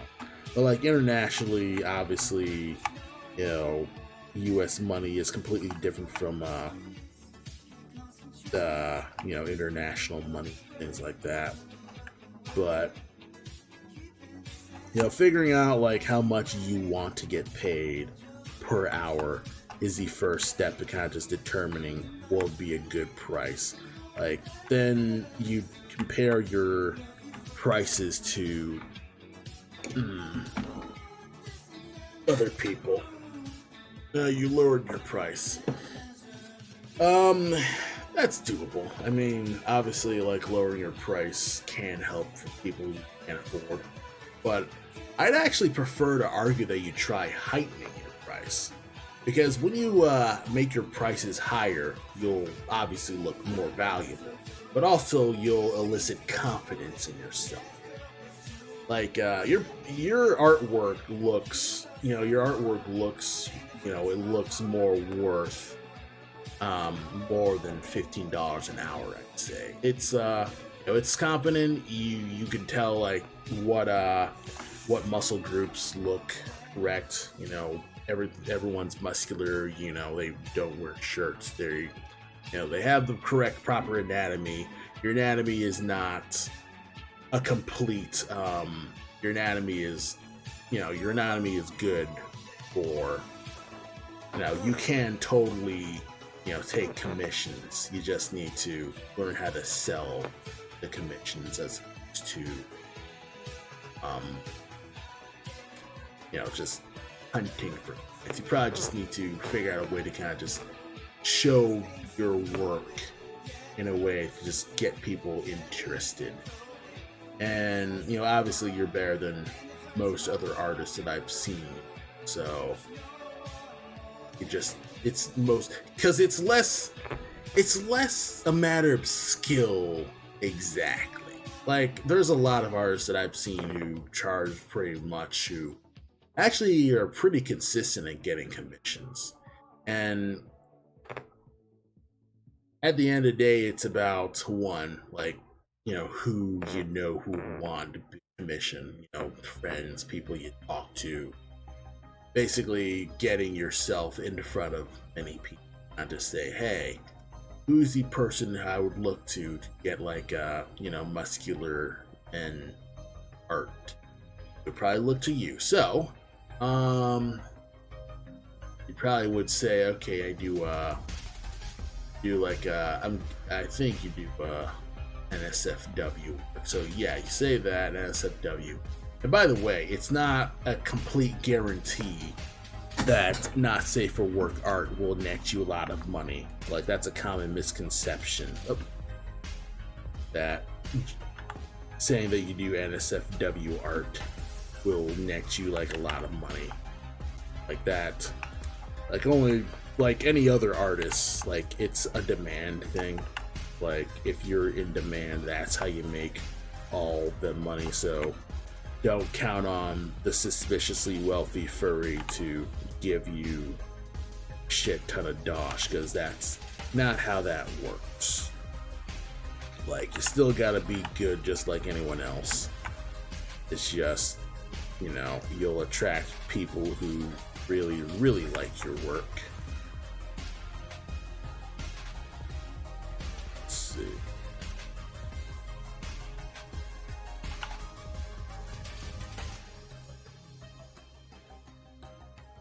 Now we'll just do the knee pads here.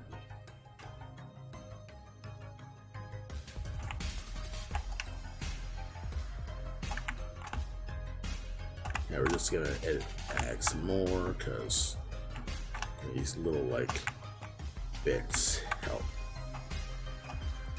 Just push things along. This is just full blow stuff.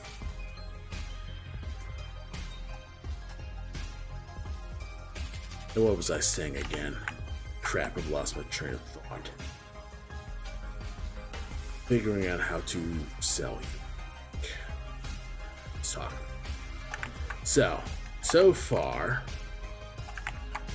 let's see. So how many have you actually gotten for? Like, can you remember like how many commissions you've actually gotten from people? Because if you can analyze like, you know, who buys from yourself, you can analyze like, okay, why did they buy from me?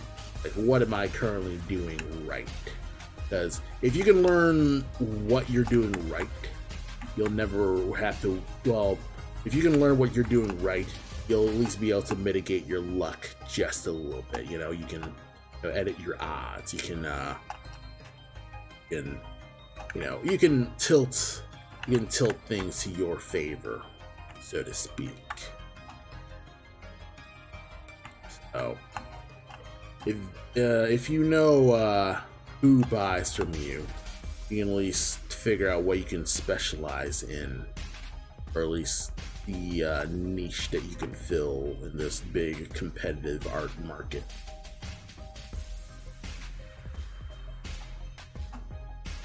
Because let's see, I'd say my personal niche, I'd say, is characters. Like, I'm a good character artist. So let's see. Last year, first quarter, I've gotten a lot of commission requests. I've sometimes reached 3 or 4 slots. Okay, so you do get commissions. So I'd say right now, I'd say it's possibly a dry spell. You know, people will probably like, they have to pay bills or they have to pay taxes. It's currently spring, so tax season's kind of like going right now. People are paying taxes. People are figuring out their tax situation. So, or at least in America, I don't know like how you're doing in your country. But that's usually kind of like how that goes. It's just that's the tax period for most people now, or at least most people in the US. In terms of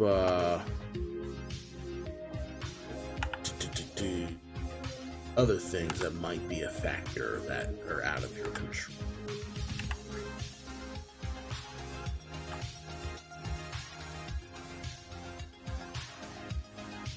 Actually, until you home.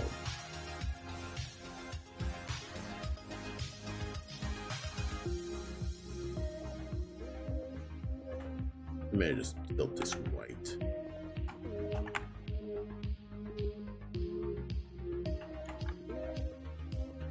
Maybe tilt you right.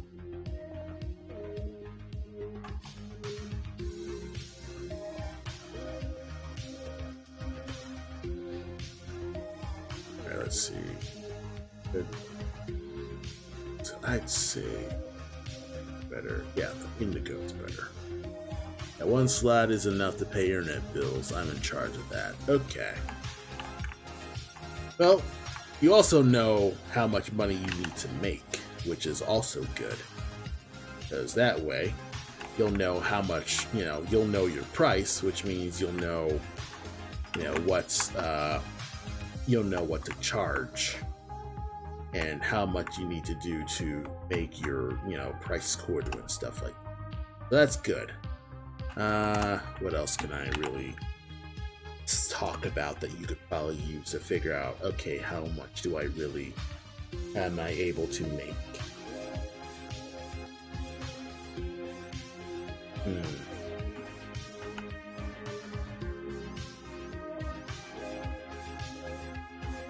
Let's see, how much? Try.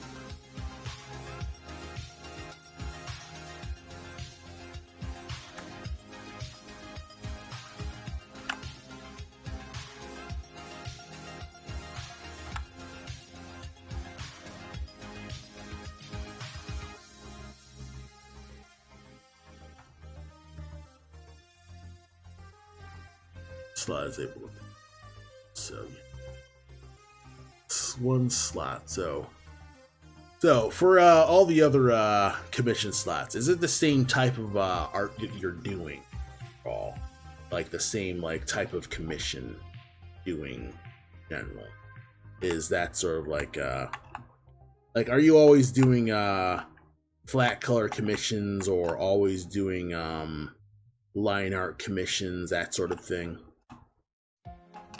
Like, what would be like the thing that people order the most, you would say?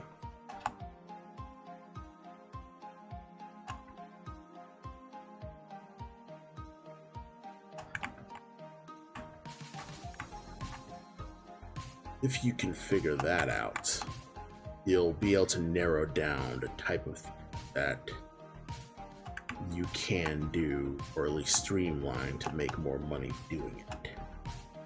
Mostly full colored with background. Okay. So yeah, full colored, obviously that's, that's attractive. So what I can also recommend is that you actually keep the prices of your full color backgrounds the same, and then you would actually no, you would actually because what you're trying to do is vary up the amount of shorter form backgrounds. Like, you're trying to like figure out, okay, since these longer form, like, elaborate backgrounds will take longer to do, I need to figure out if I can do as much of the shorter time backgrounds as possible to make, to maximize my ability to make money and stuff like that. So, I'm trying to like remember this off the top of my head.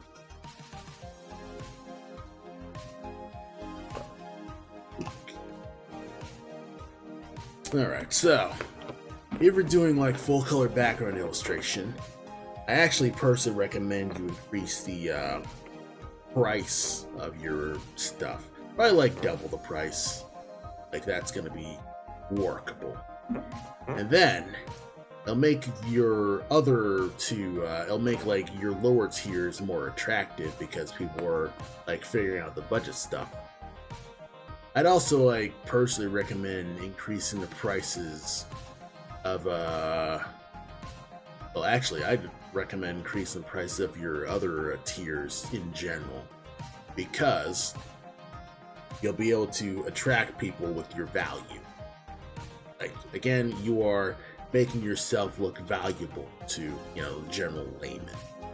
And if you price yourself super budgety, you're just going to get, people who just want to cheap out. Like, you know the old saying, if you pay peanuts, you'll get monkeys. That's kind of like how that goes, is when you constantly like price yourself at like tiny prices, you tend to get lower quality commissioners who don't really have much. And what you want is at least part-time job money. Like, I'd say you should set up your prices that could rival having a part-time job. Like, say you get a, if you have a job as like,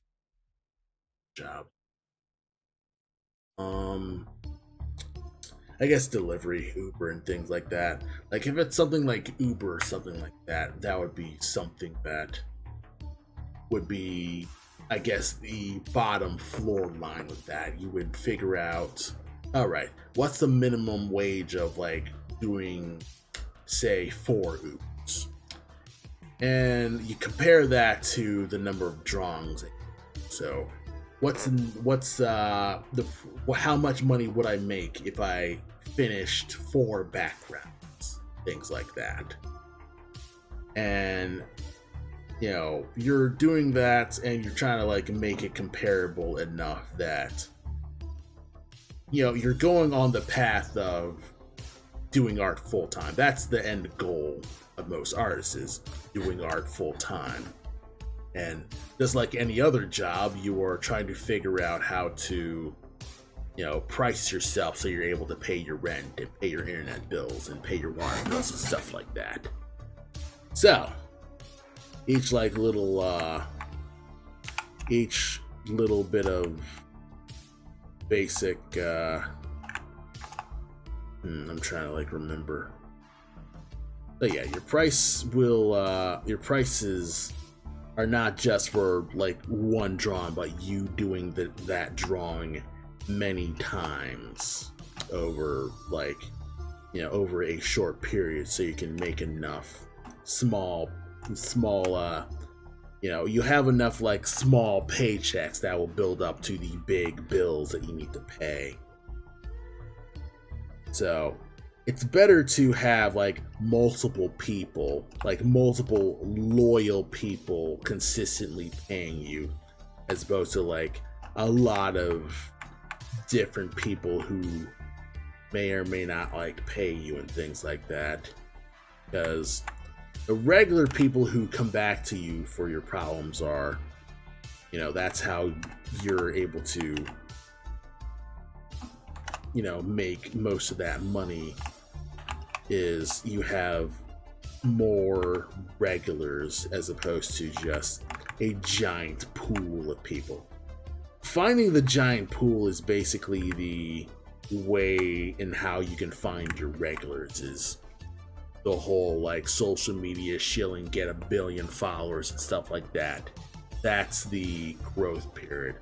But what you're shooting for is the consistent, I guess, maybe, I guess the plateau, maybe it's, you know, just normal. Like what you're trying to shoot for is consistency over constant, infinite, you know, social media growth. And a good way to do that is to kind of just figure out, okay, where are your prices where you can just do this multiple times, and then streamline your process enough so that you can do it fast enough that you can finish these pictures faster than it costs your time to work on them, and, you know, not be in your part-time job, stuff like that. Because, yeah, another big factor is figuring out your time. Yeah, Twitter have a high chance of getting clients. Second is Discord. And I say, like, yeah, stick with Discord as much as you can. Like, try to... the good thing is to try and get it to, you know, where the audience is. So, you know, hitting up Discord servers, you know, being courteous to the, you know, Discord host, of course. You know, put your, like, portfolio prices in the proper channels. Like, don't just put everything in general. Like, if they have the promote your work section, you would just stick your stuff there. Try to vary where you have your Discord. So if you're usually on artist Discords, try to find like specific fan Discords. Like if you draw Bowser artwork, try to find like a Super Mario fan Discord. That way you will be able to, you know, get whatever Bowser fans are out there. They'll know to come to you for like Bowser fan art.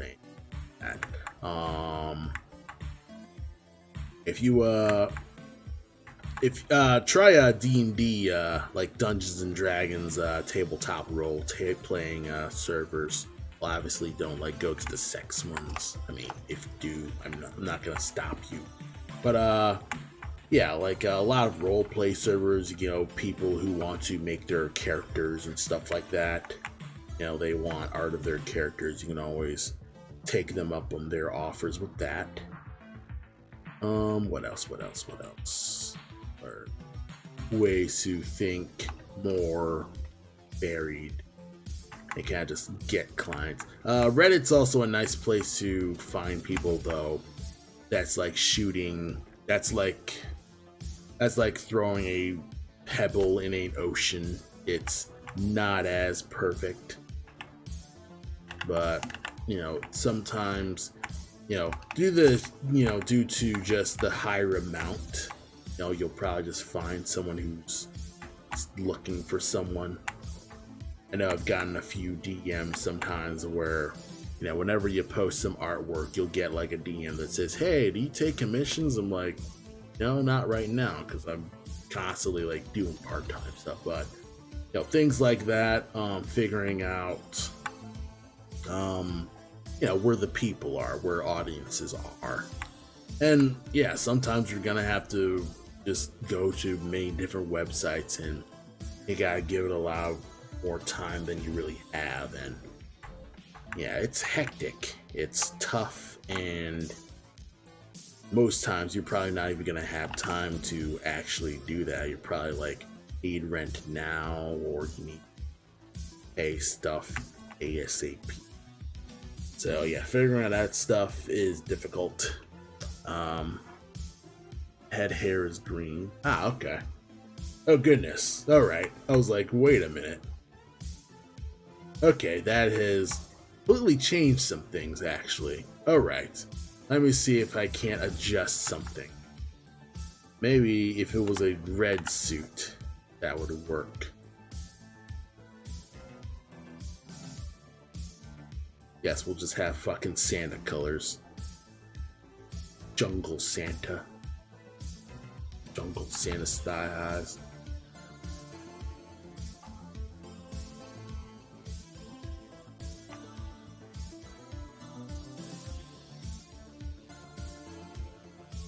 I can make this work. Santa Claus. This'll work. I can make this work. I'm a smart lad.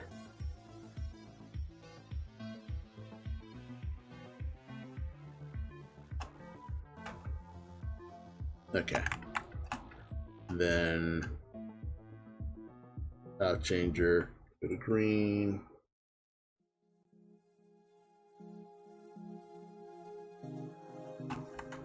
Oh. Bingo. Yeah, no problem. Yeah, it's difficult to figure out sales stuff.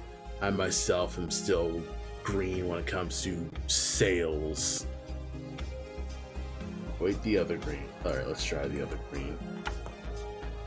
There we are. That's the green I'm looking for. I'm guessing the green is the actual, like, scales green, which is cool. Let's see. There's a thing that I saw that. What was I? Oh yeah, buttons. Yeah, let's do a few little things where it's slightly lighter, like some buttons, right?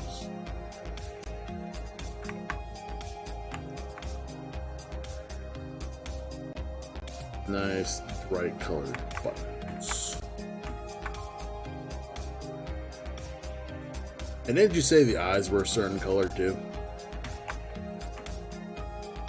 That's the only other thing that's really left, is getting the eyes down. Yeah, this blue's too showy, so I gotta.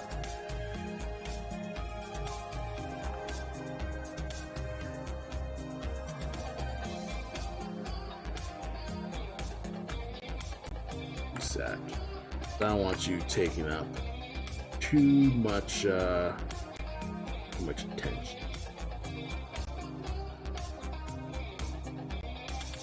The eyes weren't on the palette, but they're kind of a gold color. I can make this work.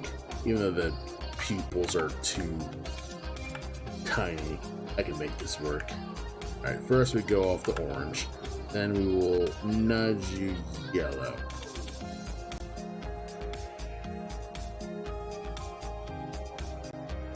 It. We're just gonna color outside.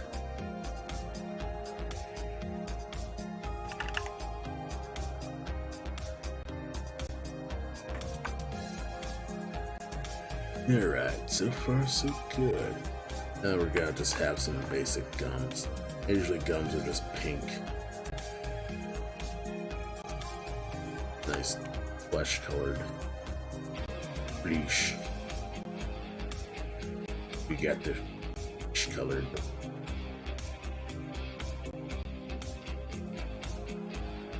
pink goons.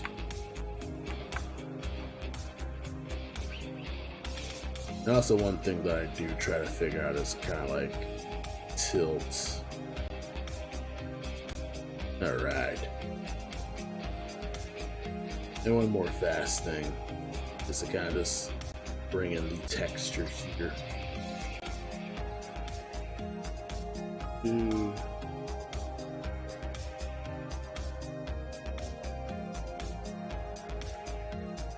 Where is it?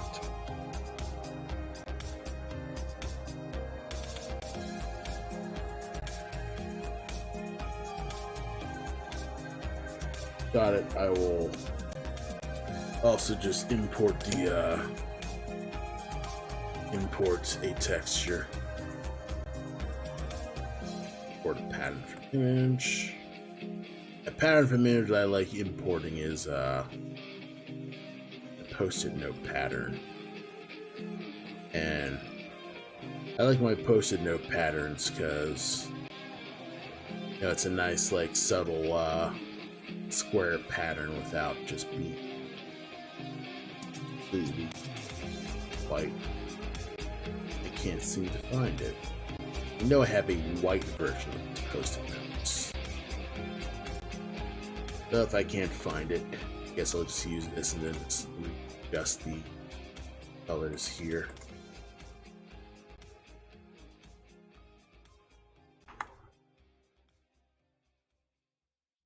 Rise. Reset. Push.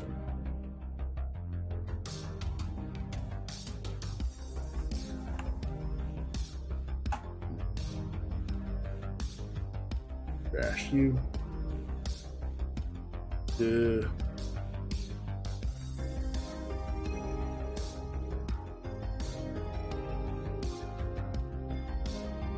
That's not it. It's difficult to really like find like nice gritty scratch.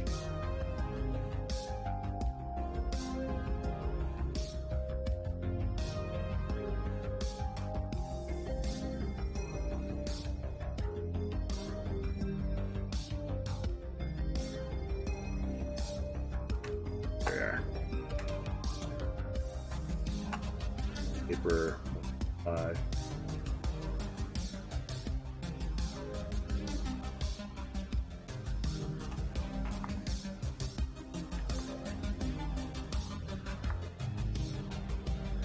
Rasterize. Then just push the levels to kind of just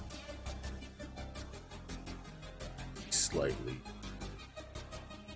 more toward right, because they want to like push down the specs as much as I can.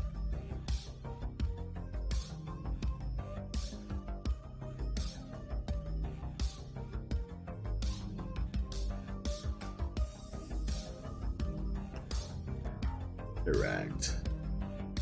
Let's say I can consider myself done, eh? Clean Metal Gear. What do you think?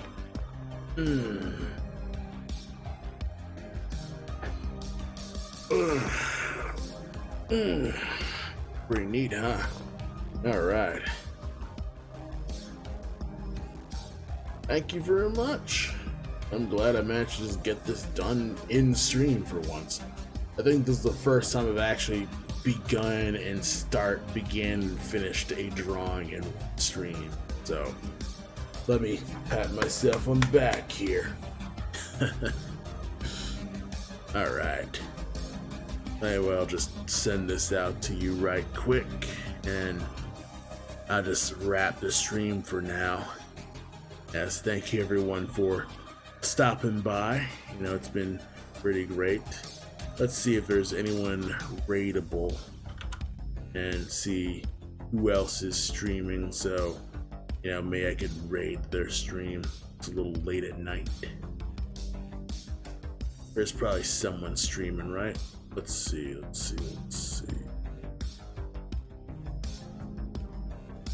Who's streaming? No one's streaming, or at least no one, like, Like, I don't know if you want to go to Rift Tracks, I guess, but yeah, no one's really like streaming, so I can't really raid. Anyway, I'll probably just wrap the stream for now. But yeah, thank you very much for stopping by. It's been a good, elaborate, it's been a good, elaborate stream. I feel slightly better. It's kind of weird. I was hesitant about streaming. It's much better than last week, because last week I wasn't feeling 100%. Like, I was kind of just feeling down and I didn't want to stream. But today I was like, you know what? I'm going to stream. I missed last week, so glad I didn't miss this week. So, thank you everyone, and we'll all have a good night now.